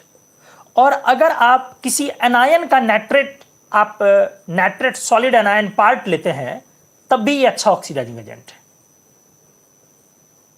तब भी ये गुड ऑक्सीडाइजिंग एजेंट है। मतलब कहने का नाइट्रेट नाइट्रिक जो वो हर हाल में अच्छे ऑक्सीडाइजिंग की तरफ बिहेव करेगा, लेकिन सल्फेट के साथ ये सिचुएशन नहीं है। हमने क्लियर किया, डिफरेंशिएट किया, आगे इसके रिएक्शंस भर भर के आएंगे। तो चलो आ जाओ, फिलहाल हमने बोला 1 या 2 में, तो सर 1 में, मतलब रेडॉक्स चेंज। अब रेडॉक्स चेंज में जो इसका प्रोडक्ट आप लिखेंगे, ध्यान से, यहां से तो -3 से आपने N2 बना दिया। अब यहां पर ऑक्सीडेशन स्टेट कितना है, +5। ध्यान से सुनेंगे, आपके हिसाब से N2 बनेगा। अब क्या है पॉइंट, एक्चुअली इस रिएक्शन में N2 ना लिख करके हम लोग प्रोडक्ट N2O लिख रहे हैं, N2O + H2O, नाइट्रस ऑक्साइड। ध्यान से, नाइट्रस ऑक्साइड में नाइट्रोजन +1 में है, नाइट्रस ऑक्साइड में नाइट्रोजन +1 में। सर N2 क्यों नहीं बनाया, मैं बनाऊंगा, मैं ऐसा नहीं कह रहा हूं, मैंने तो लेक्चर के शुरू में ही बोला था कि N2 बनेगा। कैसे बनेगा उस पर मैं डिस्कस कर रहा हूं बाद में, लेकिन पहले सिंपल लेवल के क्वेश्चंस पर बात करता हूं, फिर उस पर हम लोग एडवांस्ड लेवल पर जाएंगे। चलिए आ जाइए, मसला यह है कि यहां से N2 आना चाहिए, फिर +5 का भी रिडक्शन होना चाहिए। तो ये एक संयोग है कि जब नाइट्रोजन -3 से बढ़ रहा है और सामने वाला मतलब यही दोनों आपस को रिएक्ट कर रहा है ना, नाइट्रोजन -3 और नाइट्रोजन +5 रिएक्ट कर रहा है, नाइट्रोजन -3 रिड्यूसिंग एजेंट और नाइट्रोजन +5, तो दोनों को एक प्रोडक्ट पर कहीं आना है। क्या बनेगा, चूंकि दोनों मिल करके वो रिएक्ट कर रहा है, रिड्यूसिंग और ऑक्सीडाइजिंग, क्या बनेगा, तो बीच का एक कुछ स्टेबल ये दोनों देखता है कि क्या बनेगा, और वो आपको नहीं पता चलेगा, वो कोई अनुमान या गेस करने की चीज नहीं है। तो चलो मैं प्रोडक्ट के लिए आपको एक ट्रिक समझा रहा हूं, जबरदस्त। जब अमोनियम में मतलब नाइट्रोजन कटायन और नाइट्रोजन वाला ही कुछ अनायन है, तो एवरेज ऑक्सीडेशन स्टेट लेके प्रोडक्ट बना दे, अच्छे से सीख ले। जब यहां पर नाइट्रोजन का कटायन प्रोडक्ट और नाइट्रोजन का ही अनायन प्रोडक्ट, और दोनों को हिट कर रहे हैं, इस कंपाउंड को हिट कर रहे हैं, तो इसका जो प्रोडक्ट आने वाला होगा उसमें क्या करें हम, दोनों के नाइट्रोजन के ऑक्सीडेशन स्टेट का एक एवरेज प्रोडक्ट ले ले। मतलब ये दोनों, ये भी वहां पहुंचा और ये भी यहां पहुंचा, एक एवरेज ऑक्सीडेशन स्टेट ले ले। सर आपने वहां पे तो नहीं लिया था, इससे पहले जो आपने एक केस लिया था NH4NO2, हमने वहां बोला नहीं लेकिन लिया था, आप करके देखें। वहां पे -3 था अमोनियम में, और कटायन में NO2, अनायन में NO2 माइनस में +3 था, तो -3 + +3 डिवाइडेड बाय 2, 0 N2 था वहां भी। और यहां -3 और +5, तो 5 - 3 डिवाइडेड बाय 2, तो 5 - 3 डिवाइडेड बाय 2 +1 हुआ, N2O इसलिए हमने +1 में बनाया। कितना अच्छा मैजिक था ये, उम्मीद है आपने एंजॉय किया होगा। अगले पेज में आता हूं और इस बात को और थोड़ा आपके जहन से मैं क्लियर करता हूं। पहले screenshot please.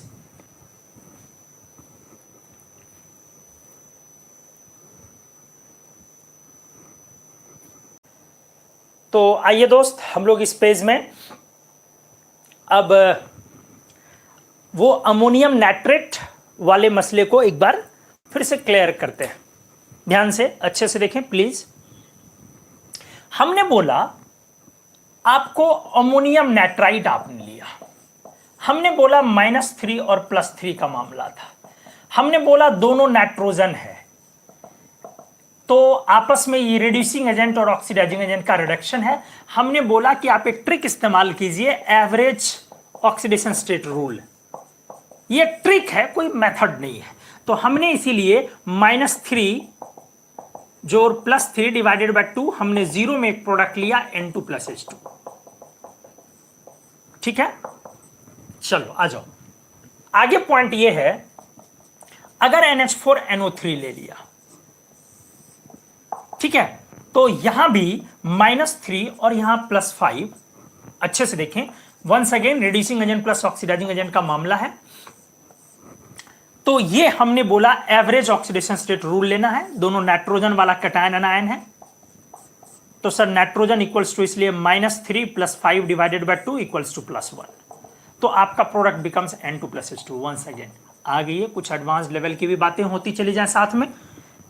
N2H5NO2, what is this? What is this? This is hydrazinium nitrite. Point अच्छे से देखिए, हाइड्राजीनियम नाइट्राइट। सर ये क्या क्या है, देख ले अच्छे से।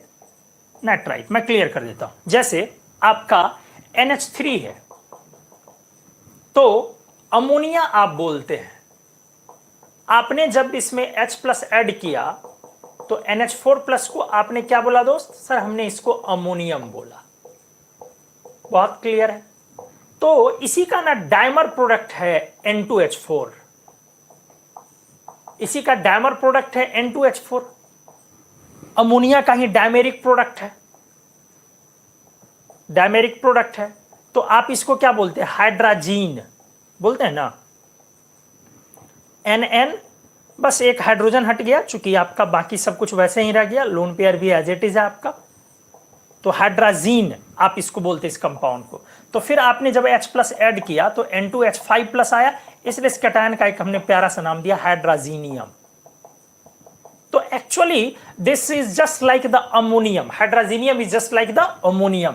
ये भी आपका स्ट्रॉन्ग रिड्यूसिंग एजेंट है, ये भी आपका स्ट्रॉन्ग रिड्यूसिंग एजेंट है, और इनफैक्ट काफी अच्छा है दोनों। ये भी आपका रिड्यूसिंग एजेंट, ये भी स्ट्रॉन्ग, चूंकि वही तो है, सेंट्रल एटम हाइड्रोजन अभी भी है, ये भी आपका स्ट्रॉन्ग रिड्यूसिंग एजेंट है। अब तो आपकी चीजें बहुत हद तक क्लियर होती होंगी। आ जाइए, अच्छे से बने रहे वीडियो पर, देखते रहे। तो हमने दिया है दोस्त आपको हाइड्राजीनियम नाइट्राइट को हिट करने का। ऑक्सीडेशन स्टेट देख लें, N2H5+, यही है ना। 2x + 5 equals to +1, 2x equals to -4, x equals to -2। ये -2 में आ गया। और यहां पे देख लें +3, सही है। तो हमने बोला कि जब दोनों तरफ नाइट्रोजन वाला, देखो देखो मैजिक और लॉजिक, मैजिक और लॉजिक दोनों है इसमें। तो हमने बोला 1 या 2, सर 1 रिडॉक्स चेंज में जाएगा। हमने बोला कि एवरेज रूल ले लो, तो average oxidation state of nitrogen लोगे, कितना लोगे सर? -2, sir +3 divided by 2 +1/2। मैं बोलूंगा एवरेज लेने नहीं आया। सर कैसे नहीं आया? -2 + 3, सर +1 डिवाइडेड बाय 2 है। एवरेज ऐसे थोड़ी ना लेते हैं, बदमाश, नॉनसेंस। दैट -2 कितने नाइट्रोजन है? -2 वाले 2, देख अच्छे से। और +3 वाले कितने हैं? सर सिर्फ एक। टोटल कितने नाइट्रोजन है? 3। तो एवरेज -4 + 3 -1 डिवाइडेड बाय 3 -1/3। नाइट्रोजन -3 में बनाएगा। नाइट्रोजन -3 में एक ही चीज बना सकता है दोस्त, hydrazoic acid. Magic magic magic, -1/3। Nitrogen -1/3 में एक ही चीज बना सकता है, हाइड्राजोइक एसिड, है ना। +1 -1 तो -1/3। कैसा लगा ये लॉजिक, कैसा लगा ये मैजिक, बताया मेरे को। तो इस तरह से हमने बहुत सारे रिएक्शंस इसमें किए हैं, बहुत कुछ हमने डिस्कस किया है। अमोनियम सॉल्ट का हमने डिकम्पोजिशन, ताबड़तोड़ एग्जांपल्स हमने लिए हैं। बट अब मैं एडवांस्ड लेवल में थोड़े से और कुछ अच्छी चीजें अगले पेज में बताने जा रहा हूं, और वो है अमोनियम नाइट्रेट की अपनी दुनिया। अमोनियम नाइट्रेट अपर लेवल पे बहुत सारी चीजें उसके बारे में पूछी जाती है, और केमिस्ट्री जानने के मामले में अमोनियम नाइट्रेट के मामले में आपको बहुत कुछ पता भी होना चाहिए। तो अगला पेज हम लोग अमोनियम नाइट्रेट को डेडिकेट करते हैं, और अमोनियम सॉल्ट का डिकम्पोजिशन यहीं तक था। अगला पेज हम लोग अमोनियम नाइट्रेट स्टार्ट करते हैं। तो बताया मेरे को कैसा रहा, समझ में आया अच्छे से या नहीं? ये मैजिक लॉजिक का कॉम्बिनेशन रिड्यूसिंग ऑक्सीडाइजिंग की तरह कैसा आपको फील दिया? थैंक यू, जल्दी से नोट करें।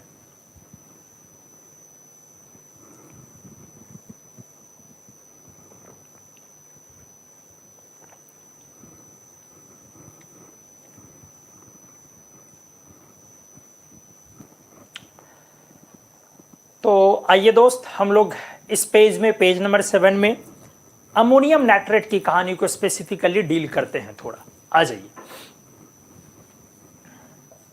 कुछ इस पर चर्चा करते हैं। NH4NO3 ammonium nitrate, point wise आते हैं। बहुत सारी बातें हैं इस पर चर्चा करने के लिए, और आपके कंपटीशन के लिए काफी यूजफुल भी है अमोनियम नाइट्रेट। ठीक है, अच्छे से आ जाए।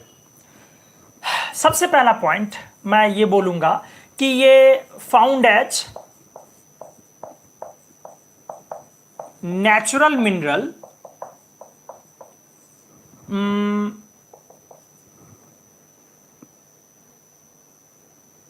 नाइट्रामाइट बोलते हैं उसको,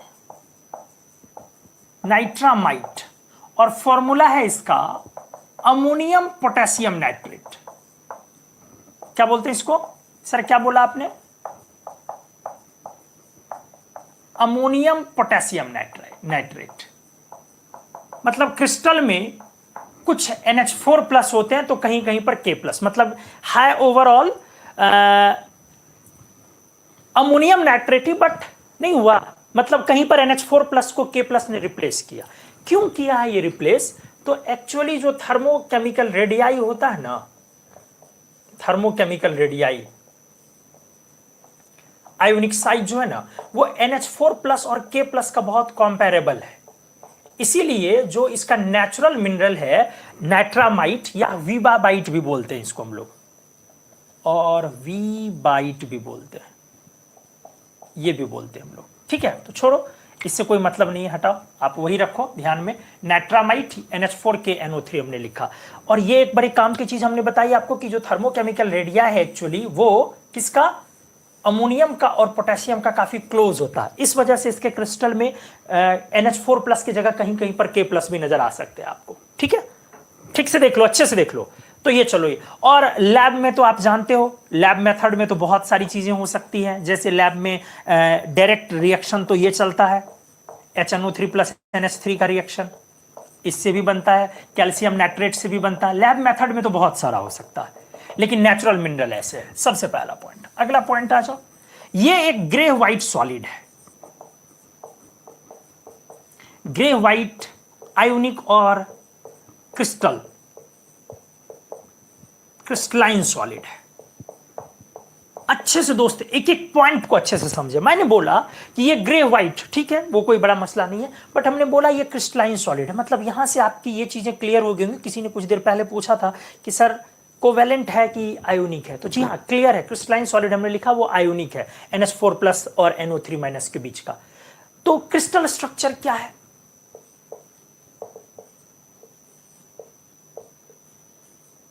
इसका क्रिस्टल स्ट्रक्चर क्या है? बहुत सारी बातें मैं धीरे धीरे पॉइंट वाइज डिस्कस करता हूं।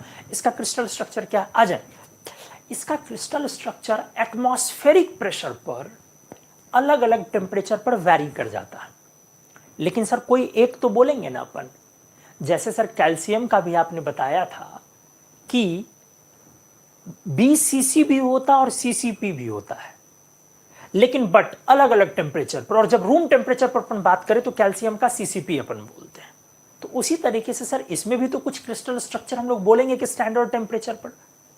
मैं वही चीज आपको अच्छे से समझाता हूं, अच्छे से देखें। इसके क्रिस्टल स्ट्रक्चर पर अगर मैं बात करूं तो इसका crystal structure actually it's crystal symmetry varies even at atmospheric pressure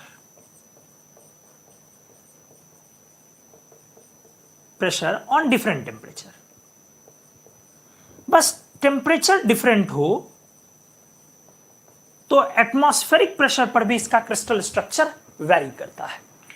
sir अच्छे से चीज को बता दें और क्लियर हो जाए अगर तो बढ़िया, डेफिनेटली मैं बताता हूं। यहां पे देखो, मैं एक टेम्परेचर लिखता हूं और यहां पे मैं लिखता हूं स्ट्रक्चर के बारे में बात कर रहा हूं। देखो -16.8, अच्छे से देखो मैं क्या कह रहा हूं, -16.8 -16.8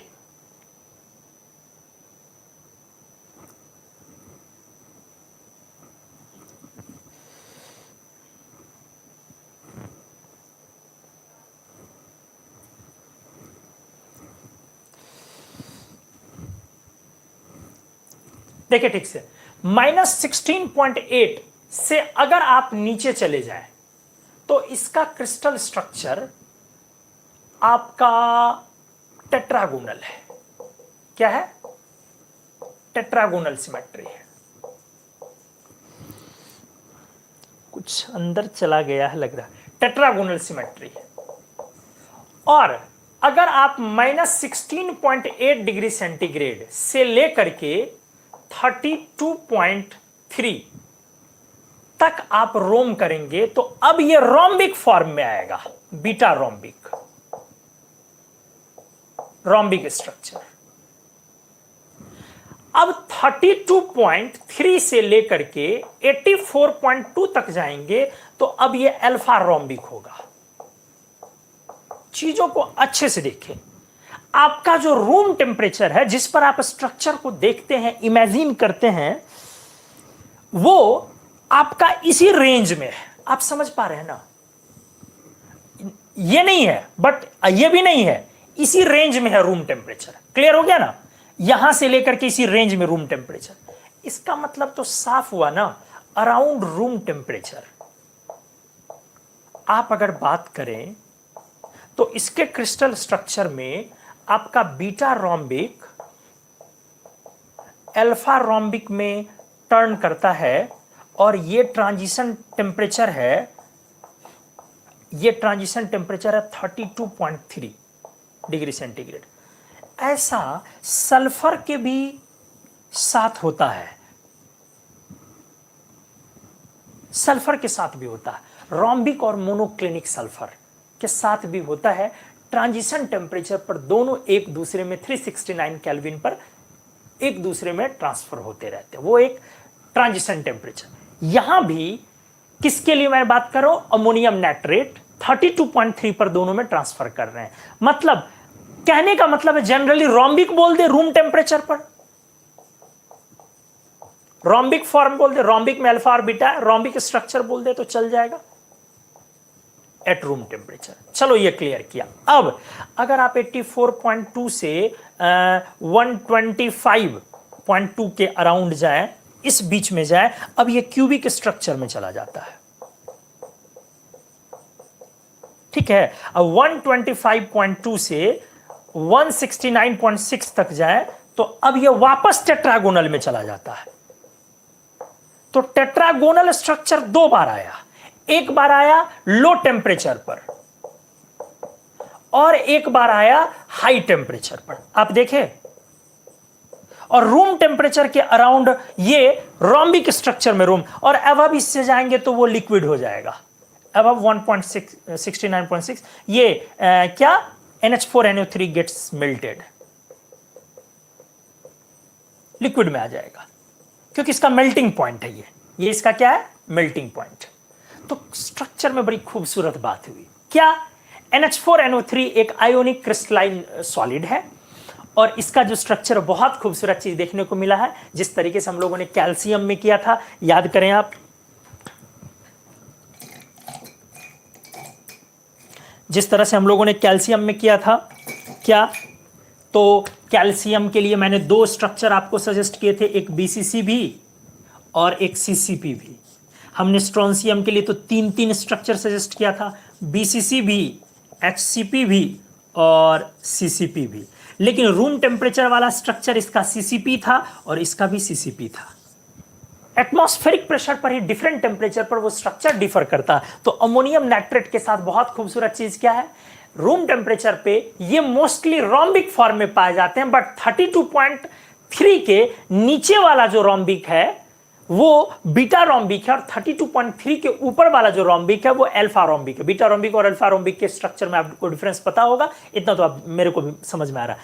तो चलो, around room temperature rhombic structure. अब मैंने बोला कि 84.2 है तो वो 84.2 से 125 का राउंड गया तो क्यूबिक स्ट्रक्चर हो गया, 125 से 169 पर वापस टेट्रागोनल हो गया। तो लो टेम्परेचर पर tetragonal, once again high temperature पर टेट्रागोनल, और हमने क्या बोला? उसके अबव जाएंगे तो वो मेल्ट कर जाएगा क्योंकि उसका वो मेल्टिंग पॉइंट है। तो जल्दी से आप स्क्रीनशॉट ले प्लीज, मैं अगले पेज में आता हूं।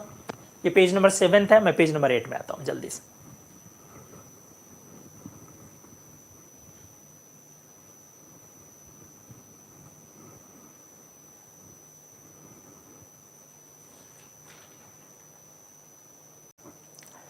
तो चलिए पेज नंबर 8 में हम लोग अब यहां से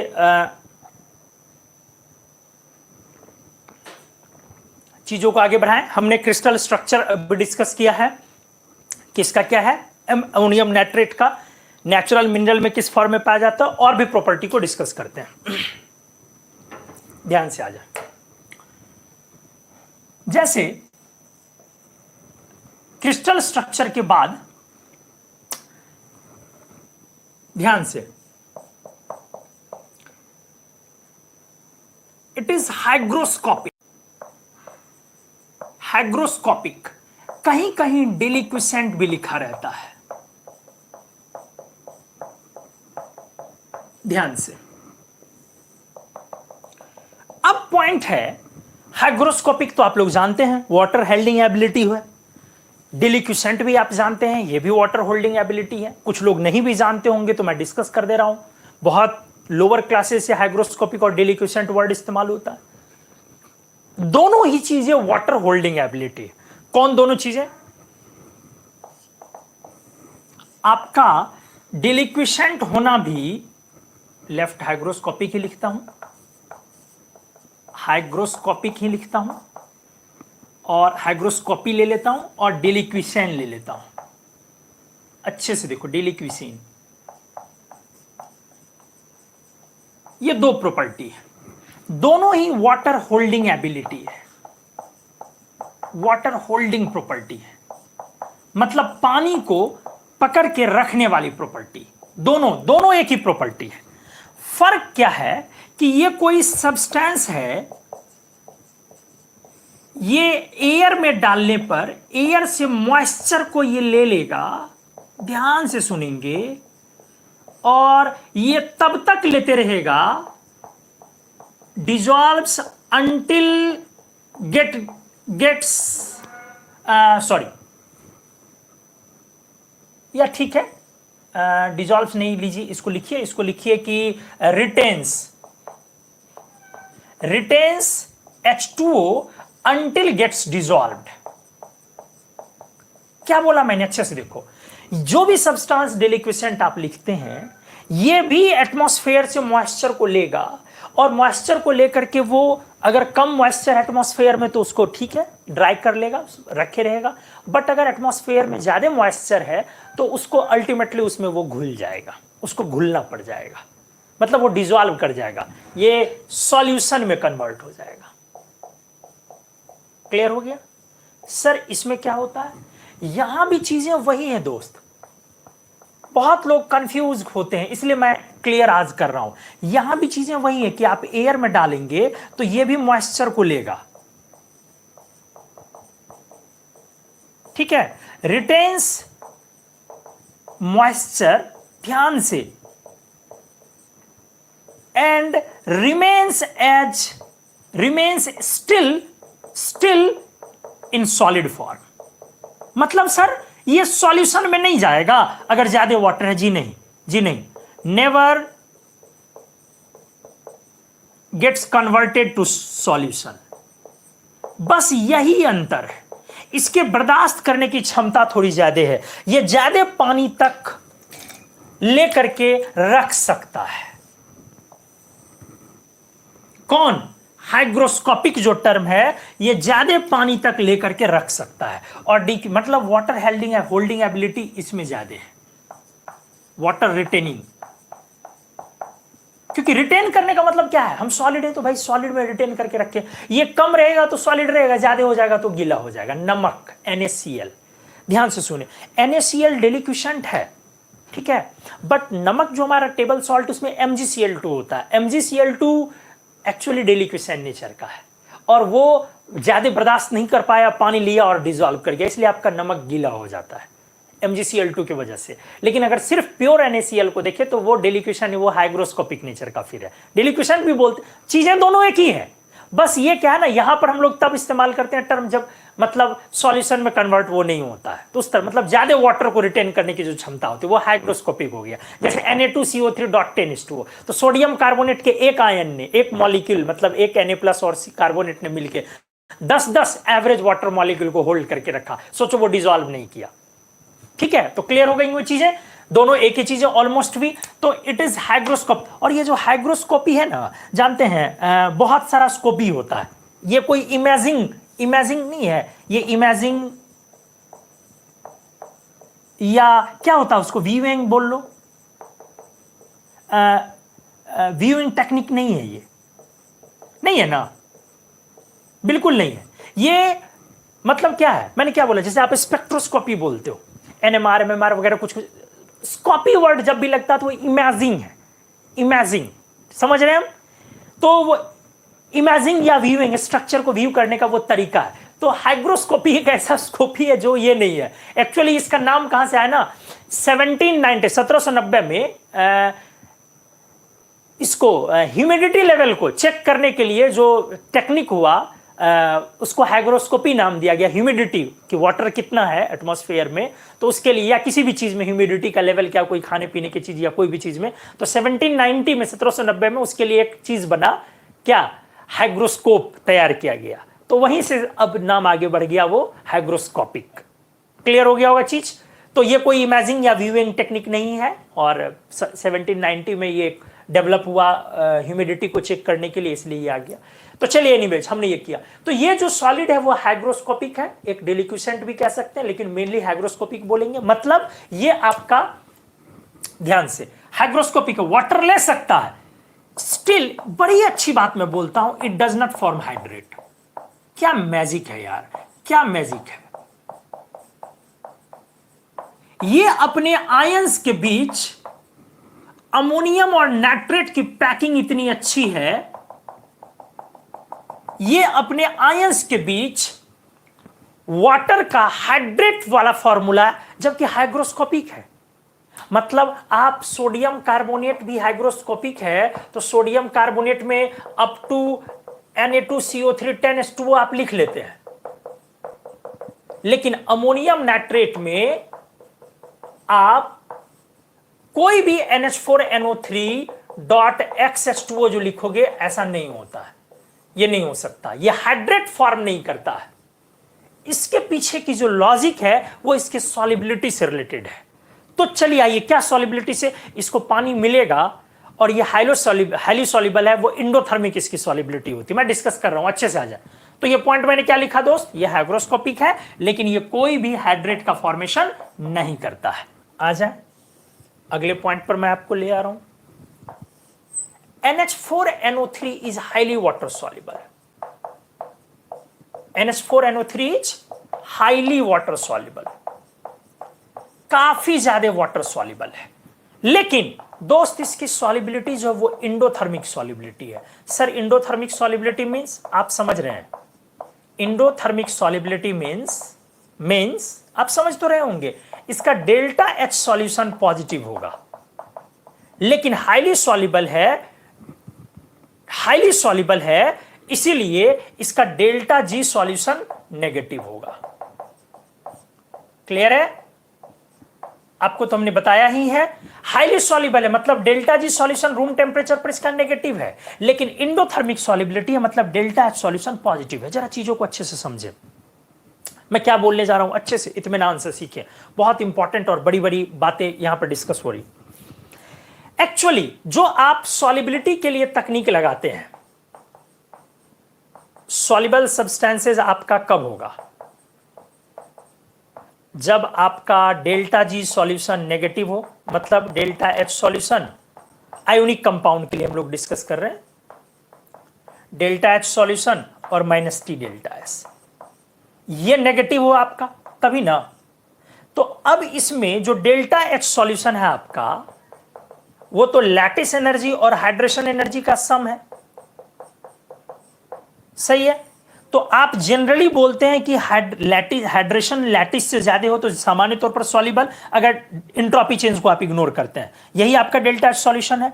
तो अमोनियम नाइट्रेट के केस में कहानी क्या है, ध्यान से, इसका लैटिस एनर्जी देखें, इसका लैटिस एनर्जी और इसका हाइड्रेशन एनर्जी, हाइड्रेशन है इसका 155.5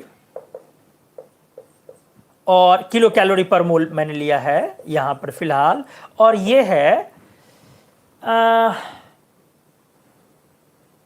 लैटिस है इसकी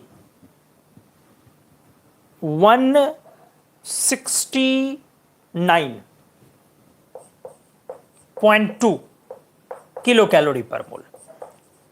तो अब यहां से दोस्त स्पष्ट है कि आप जब heat of solution, enthalpy of solution लेंगे तो वो पॉजिटिव है। बहुत क्लियर है। जब आप इसका इंथैल्पी ऑफ सॉल्यूशन लेंगे 169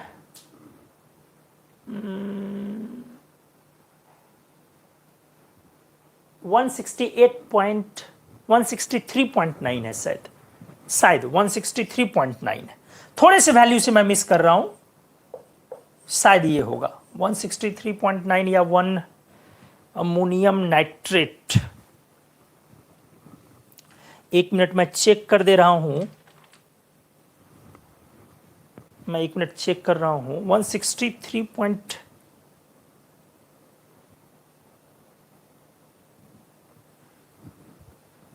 डाटा ये ना हो जाए।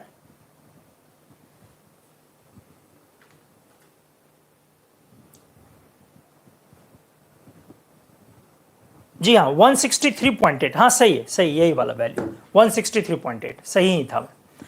तो ये वाला है। तो आपका इंथैल्पी ऑफ सॉल्यूशन क्या पॉजिटिव, मतलब एक समझाने के लिए, एग्जैक्ट डाटा तो आपको हमेशा याद नहीं रह सकता, ये बात मैं समझ सकता हूं।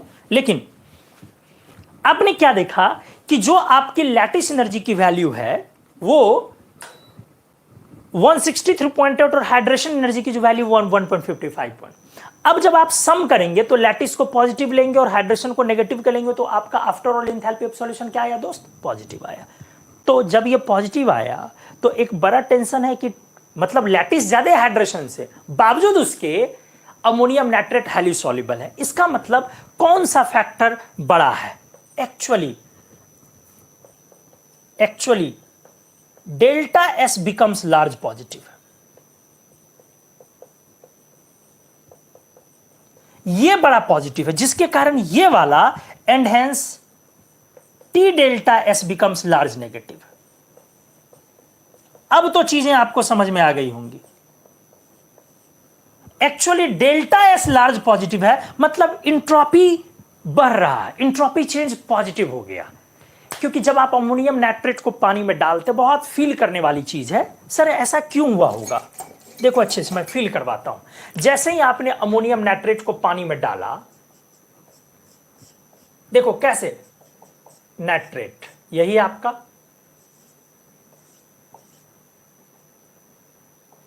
ठीक है, और यहां पर हाइड्रोजन है आपका।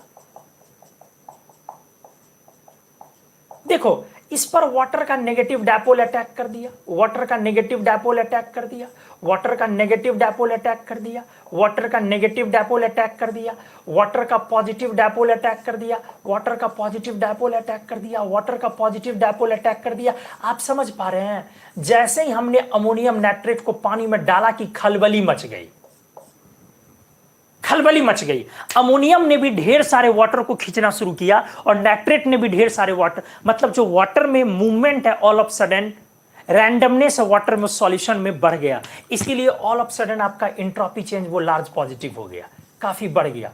इंट्रोपी बढ़ गया तो इंट्रोपी चेंज आपका लार्ज पॉजिटिव हो गया। इसके लार्ज पॉजिटिव होने की वजह से जब आप इसमें रूम टेम्परेचर पे ही काम कर रहे हैं, 27 पे ही काम कर रहे हैं, तो 300 से जब आप इसको मल्टीप्लाई कर रहे हैं तो ये वाली वैल्यू काफी बड़ी नेगेटिव हो गई और आपकी लैटिस हाइड्रेशन से ज्यादा होने के बावजूद आपका अमोनियम नाइट्रेट काफी ज्यादा सॉल्युबल हो गया।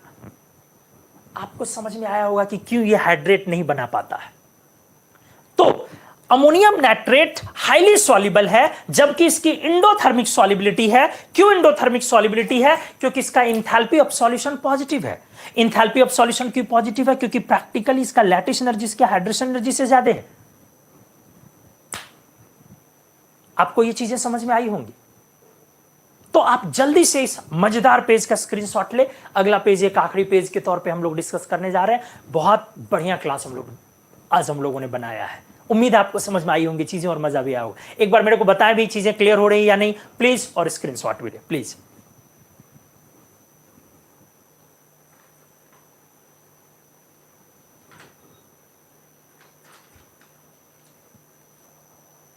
तो दोस्तों हम लोग इस आखिरी पेज में क्या बात करें? हमने पहले बोला पिछले वाले पेज का हम लोग आखिरी एक लाइन पहले इस्तेमाल कर ले। क्या? अमोनियम नाइट्रेट हाईली सॉल्युबल है।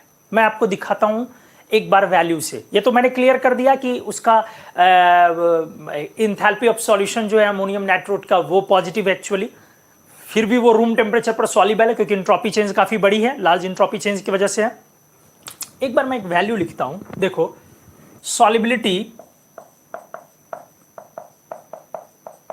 उसी में मैं ऐसे लिख रहा हूं ऑफ NH4NO3 का अंदाजा थोड़ा सा लगाना। एट 20 डिग्री सेंटीग्रेड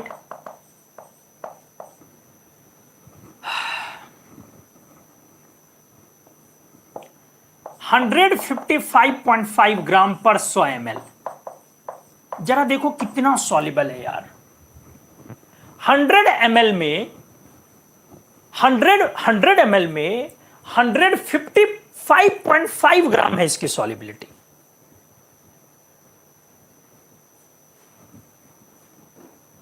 बहुत ज्यादा सॉल्युबिलिटी हुई। और अगर आप टेम्परेचर को 100 डिग्री सेंटीग्रेड लें, उस समय में देखिए 1024 ग्राम पर 100 ml। आप अंदाजा लगाएं कि कितनी ज्यादा सॉल्युबिलिटी है किसकी? अमोनियम नाइट्रेट की। बहुत ज्यादा सॉल्युबिलिटी, इसलिए हमने बोला हाईली सॉल्युबल। अब आ जाओ, चलो सॉल्युबिलिटी वाला टॉपिक मसला डील हो गया। अब थर्मल डिकम्पोजिशन, जिस टॉपिक से मैंने इसको उठाया और मैंने बोला आपको कि मैं आपको बताऊंगा N2 भी आता है। एक्चुअली जब आप NH4NO3 को हीट करते हैं और टेम्परेचर 300 डिग्री सेंटीग्रेड के आप नीचे रखते हैं, तो ये आपका एवरेज रूल वाला N2O प्लस H2O से चलो आपने बना दिया, और आपसे कोई पूछेगा तो आप यही जिक्र भी करोगे। मैंने ये भी आपको सिखाया, इसमें भी कोई दो राय नहीं है। देखते जाएं। लेकिन दोस्त, बट ध्यान से सीखें, ये जो आपका NH4NO3 है, या तो टेम्परेचर सिग्निफिकेंटली हायर, मतलब अच्छा खासा ज्यादा, significantly higher than 300 degree centigrade, 300 से काफी ऊपर रहे, अच्छा खासा वैल्यू से ऊपर रहे, तो इसका रैपिड मतलब रैपिड डिकम्पोजिशन होता है। और उस केस में ये N2 बनाता है, N2 plus H2O plus O2 बनाता है। रिएक्शन को एक बार अच्छे से आप बैलेंस कर ले, अच्छे से देख ले। 3 ऑक्सीजन है और यहां पर आपका 2 है, 1 3 है, नाइट्रोजन 2 है, बट हाइड्रोजन 4 है। इसके लिए अपने को यहां पे 2 लगाना चाहिए एक बार, और अगर हमने यहां 2 लगाया तो अपना ऑक्सीजन 2 और 2 4 हो गया। तो इसके लिए मेरे को फिर यहां पे अगर मैं 4 लगा दूं और 9 और यहां 3 लगा दूं, 4 लगा दूं तो 8 1 9, यहां 3 लगा दूं, हाँ अब सही है, यहां 4 लगा दूं, फिर यहां मैं 3 लगाऊं, जरा देख लो अच्छे से, 9 ऑक्सीजन, लेकिन हाइड्रोजन फिर यहां पर हमारा बैलेंस गड़बड़ हो रहा है, तो मैं अगर यहां पे लगा दूं 2,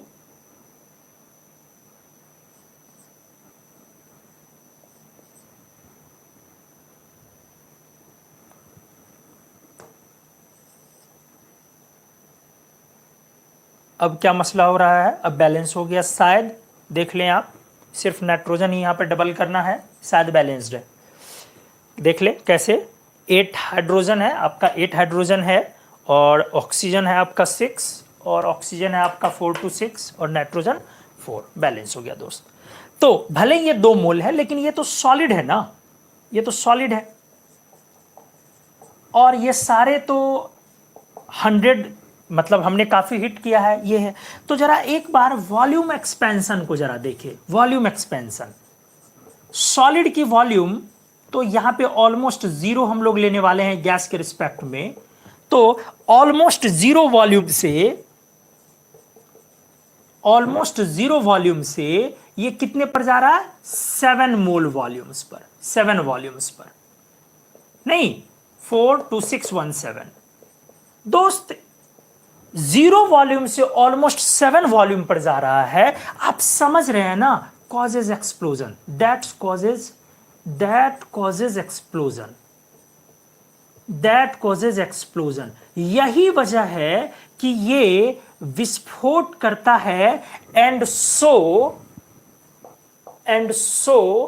NH4NO3 यूज्ड एज एक्सप्लोसिव। अच्छे से देखेंगे, एक्सप्लोसिव। आपको शायद पता होगा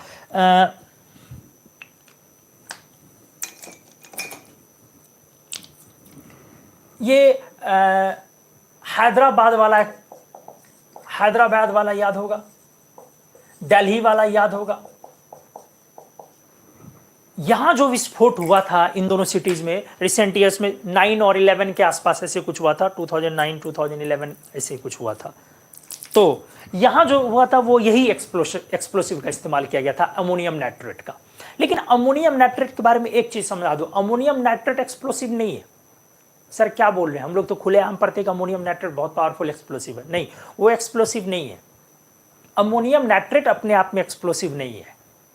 एक्चुअली कहानी क्या है, इस बात को समझने की जरूरत है। मैं इस बात को अच्छे से लिख रहा हूं। हैदराबाद विस्फोट जो हुआ था और दिल्ली, दोनों में अमोनियम नाइट्रेट हुआ था। पहले तो खूब होता था, अब तो बहुत सारे देश में इसको बैन कर दिया गया। ध्यान से देखिए, मैंने बोला NH4NO3 itself is not an explosive. ये कोई एक्सप्लोसिव नहीं है। कौन? NH4NO3। तो सर इसको एक्सप्लोसिव पढ़ते क्या है? ध्यान से, it is used to make explosive mixtures. हां, एक्सप्लोसिव मिक्सचर्स के रूप में को बनाने के लिए हम लोग इसको इस्तेमाल करते हैं। along with, it is used to make explosive mixtures along with several detonators। समझ में आया दोस्त? detonators like RDX, like TNT, ट्राइनाइट्रोटोल्यूएन, RDX, rapid detonating explosives, बहुत सारे RDX और TNT वगैरह के साथ इसको मिक्स करके हम एक्सप्लोसिव मिक्सचर तैयार करते हैं। एंड सम फ्यूल वाइल्स, कुछ फ्यूल वाइल्स लाइक एल्यूमिनियम वाइल। सर एक बार अच्छे से समझा दें, अब क्या बोल रहे हो? मैंने बोला कि ये अपने आप में एक्सप्लोसिव नहीं है। एक्चुअली हम लोग इसको कुछ एक्सप्लोसिव मिक्सचर बनाने के लिए इस्तेमाल करते हैं। कुछ डेटोनेट समझते हैं आप? डेटोनेट जिसको जैसे नॉक करने पर, हिट करने पर वो एक्सप्लोजन में जाता। तो कुछ डेटोनेटर के साथ हम इसको मिला करके इस्तेमाल करते हैं और तब ये पावरफुल एक्सप्लोज करता है। तो एक्चुअली एक्सप्लोड करने के पीछे का लॉजिक क्या है कि ये 0 वॉल्यूम एक्चुअली इतने वॉल्यूम में जा रहा है। और ये कब होता है? 300 डिग्री सेंटीग्रेड। यदि आप चाहो तो बिना डेटोनेटर के साथ इस्तेमाल करो, तो भैया कौन जाएगा एक्सप्लोजन कराने के लिए 300 का ऊपर? कौन इस्तेमाल करेगा? अरे गर्म थोड़ी ना करता है यार। इसको 7 वॉल्यूम में कन्वर्ट करने के लिए N2 plus O2 plus H2O बनाने के लिए कोई हीट थोड़ी ना करेगा। तो लोग क्या करेगा ना, इसको इस्तेमाल कर देगा। इस ऑप्शन के बदले में यहां पर क्या रख देगा? डेटोनेटर्स रख देगा, जैसे RDX रख दिया। तब ये रूम टेम्परेचर पर क्या हो सकता है? पावरफुल एक्सप्लोसिव हो गया, एक्सप्लोजन हो गया यहां। तो फिर वापस वही चीज बन गया, 7 वॉल्यूम। थोड़ा सा और बस मतलब 2 मिनट का बस काम है। तो बस इतना जब आपने इंतजार किया तो 2 मिनट और इंतजार कर लिया जाए प्लीज। जल्दी से इसका स्क्रीनशॉट ले लिया जाए प्लीज।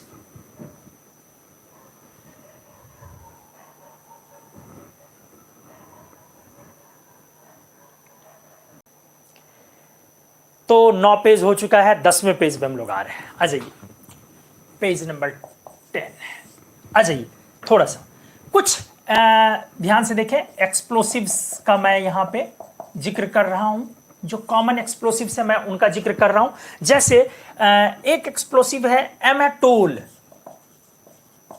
एमाटोल, एक है एमोनल, एमोनल, और एक है जैसे क्या लिखते हैं एमाटेक्स। ये सब एक्सप्लोसिव का नाम है। एएनएफओ एक्सप्लोसिव का नाम है। और एक होता है एस्ट्रोलाइट, इसको भी मैं समझा दे रहा हूं। एस्ट्रोलाइट को मैं नीचे समझाऊंगा, एस्ट्रोलाइट को मैं नीचे समझाता हूं, ठीक है। मैं इसको समझाता हूं, देखो नाम से क्लियर है। एमाटोल, एमाटोल में अमोनियम नाइट्रेट और एंड टीएनटी है, इसीलिए नाम ऐसा बना एमाटोल टीएनटी, ट्राइनाइट्रो टॉल्विन। तो टॉल से देख रहे हो, ये ट्राइनाइट्रोटॉल्विन क्या होता है, ये ट्राइनाइट्रोटॉल्विन, ऐसे नाम आया। एमोनल, नल, अल, एल्यूमिनियम वाइल वाला, यहां से देखो ये पकड़ाया NH4NO3 एंड क्या एल्यूमिनियम वाइल, ठीक है। एमेटेक्स, टेक्स, ध्यान से, तो इसमें NH4NO3 RDX। तो सर RDX में तो X आया, T कहां से आया, एंड TNT भी नहीं समझे, T कहां से आया, इसमें दो चीज हो गया। एक देखो T को, T से आ गया TNT भी, और X एक्सप्लोसिव ये वाला यहां से आ गया RDX भी, तो दोनों मिला दिया इसमें, तो एमेटेक्स हो गया। अब आ गया ANFO, ANFO देखो ध्यान से, ये हो गया NH4NO3 and aluminium while, sorry हाँ aluminium while, sorry aluminium while लिख रहा हूं, नहीं नहीं नहीं, AN है ना, ANFO, fuel while, fuel while, fuel while, fuel while, बहुत सारा फ्यूल वाइल हम लोग लेते हैं। तो हम लोग क्या करते हैं, इसको 94% हम लोग लेते हैं, और इसको हम लोग 6% लेते हैं। और ये वाला जो है ना ANFO थोड़ा इंपॉर्टेंट होता है इस मामले में ना। इस मिक्सचर को हम लोग इस्तेमाल करते हैं किस चीज के लिए, used in blasting, used for blasting in coal mines, coal mines और मेटल माइनिंग। समझ में आया, कोल माइंस में जो ब्लास्ट कराया जाता है, बड़ा बड़ा ब्लास्ट ना, वो ये किया जाता है, मेटल माइनिंग। और यहां से एस्ट्रो वर्ड से नाम क्लियर है, यहां पर हाइड्रोजन मिलाकर के हम लोग प्रोपेलेंट बनाते हैं, रॉकेट का फ्यूल बनाते हैं। क्या मिला दिया इसमें, NH4NO3 के साथ हाइड्रोजन, तो इससे ये प्रोपेलेंट हो गया, रॉकेट फ्यूल, ठीक है। ध्यान से देख लें आप, हमने क्या बोला, सबका नाम से क्लियर है, ज्यादा उसमें ये है नहीं। जैसे अमोनिया, अमोनियल, अमोनियल पूछा जाता है थोड़ा, तो नाम से क्लियर है NH4NO3 एल्यूमिनियम। और ये पूछा जाता है एमेटॉल, एमेटॉल ही ना, हाँ एमेटॉल, ये दो इंपॉर्टेंट होता है। तो एमेटॉल नाम से क्लियर है, अमोनियम नाइट्रेट और टॉल, ट्राइनाइट्रोटॉल्विन, एमोनल एल्यूमिनियम ऑयल डालिया, एमेटेक्स अमोनियम नाइट्रेट, और T से आ गया TNT वाला, और X से आ गया RDX वाला। और एक ANFO के बारे में ये पूछा जाता है आपसे कि कौन सा ब्लास्टिंग आइटम जो है ब्लास्टिंग में, कोल माइंस में हम लोग इस्तेमाल करते हैं, तो उसमें ANFO इस्तेमाल करते हैं। तो चलिए एनीवेज ये था। अमोनियम नाइट्रेट बहुत ही अच्छा फर्टिलाइजर होता है, आपको पता होना चाहिए। NH4NO3 is excellent fertiliser. आप क्या देखें, एक चीज तो आपको समझ में आ गया होगा ना, फॉर रिच नाइट्रोजन कंटेंट। जैसे यूरिया का नाइट्रोजन एयर में चला जाता है, इसका नाइट्रोजन एयर में नहीं जाता, इसलिए ये बहुत ही अच्छा फर्टिलाइजर होता है। एक चीज तो आपको क्लियर हो गया कि अमोनियम नाइट्रेट बहुत अच्छा एक्सप्लोसिव, एक्चुअली खुद एक्सप्लोसिव नहीं है, लेकिन एक्सप्लोजन के लिए इस्तेमाल किया जाता है कुछ डेटोनेटर्स वगैरह के साथ मिक्स करके। और ये रूम टेम्परेचर वगैरह पर एक्सप्लोड नहीं कर सकता है, 300 के अराउंड जब जाएगा या उसके नीचे थोड़ा रहेगा तब होगा। मतलब रूम टेम्परेचर पर आप उससे खेलें रखें तो उसको कोई नुकसान नहीं होता है अमोनियम नाइट्रेट का कोई प्रॉब्लम नहीं है, ऐसा कुछ नहीं है, पॉइजनस भी नहीं है, इस तरह से भी थोड़ा सा आप समझ सकते हैं। लेकिन फर्टिलाइजर्स पॉइजनस मतलब हार्मफुल तो होगा ही, नाइट्रेट है तो हार्मफुल है, लेकिन ये बहुत ही अच्छा फर्टिलाइजर है। लेकिन इसको हम लोग डायरेक्ट मिलाकर के ऐसे खेतों में नहीं रखते हैं, या इसको रखते भी घर में नहीं है। पता नहीं कब टेम्परेचर बढ़ जाए, कुछ हो जाए, थोड़ा मोड़ा हो सकता है, कहीं मिसहैंडलिंग हो गया, इसीलिए इसके एक्सप्लोजन कैरेक्टर को हम लोग सप्रेस करते हैं। जैसे हमने पढ़ाया था कि NI3 के एक्सप्लोजन कैरेक्टर को सप्रेस करने के लिए उसको अमोनिया में मिला के रखते हैं, वैसे ही NH4NO3 के एक्सप्लोजन कैरेक्टर को सप्रेस करने के लिए हम लोग कहाँ पे इसको रखते हैं, कैल्शियम कार्बोनेट के साथ या अमोनियम सल्फेट के साथ। ये एक अच्छा पॉइंट, बहुत ही अच्छा excellent fertiliser for rich nitrogen content. हमने बोला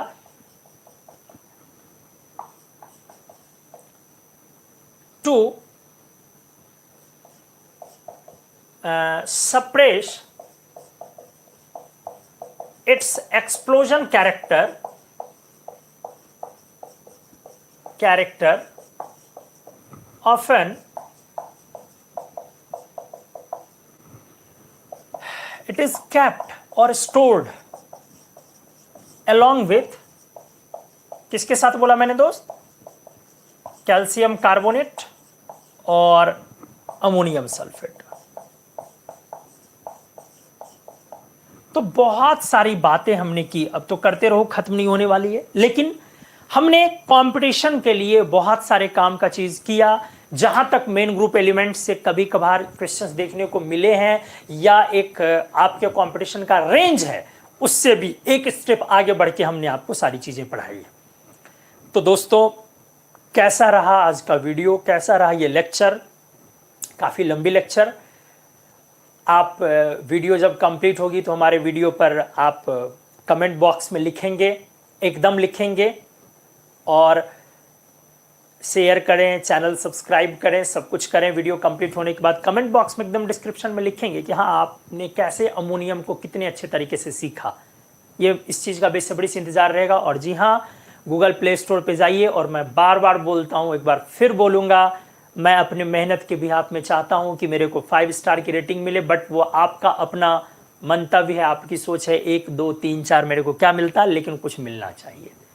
आप वहाँ से रिव्यू करें और रेट करें। रिव्यू और रेटिंग दोनों इंपॉर्टेंट है गूगल प्ले स्टोर से, और गूगल पे भी कुमार मनोज मैजिकल इनऑर्गेनिक को, ताकि आज की दुनिया में जो भी लोग इनऑर्गेनिक के लिए सर्च कर रहे हैं, शायद हम तक पहुँच सकते हैं, अगर आपको ऐसा लगता है तो। मिलते हैं अगले लेक्चर में कुछ धमाकेदार डिकम्पोजिशन के साथ, फिर नई चीज़ें, और अगला जो हम लोग का कुछ नया आने वाला, वो ऑक्साइड्स, पेरोक्साइड्स, सुपर ऑक्साइड्स की दुनिया, जो और खूबसूरत है। तो अगले लेक्चर में मिलते हैं। Thank you so much.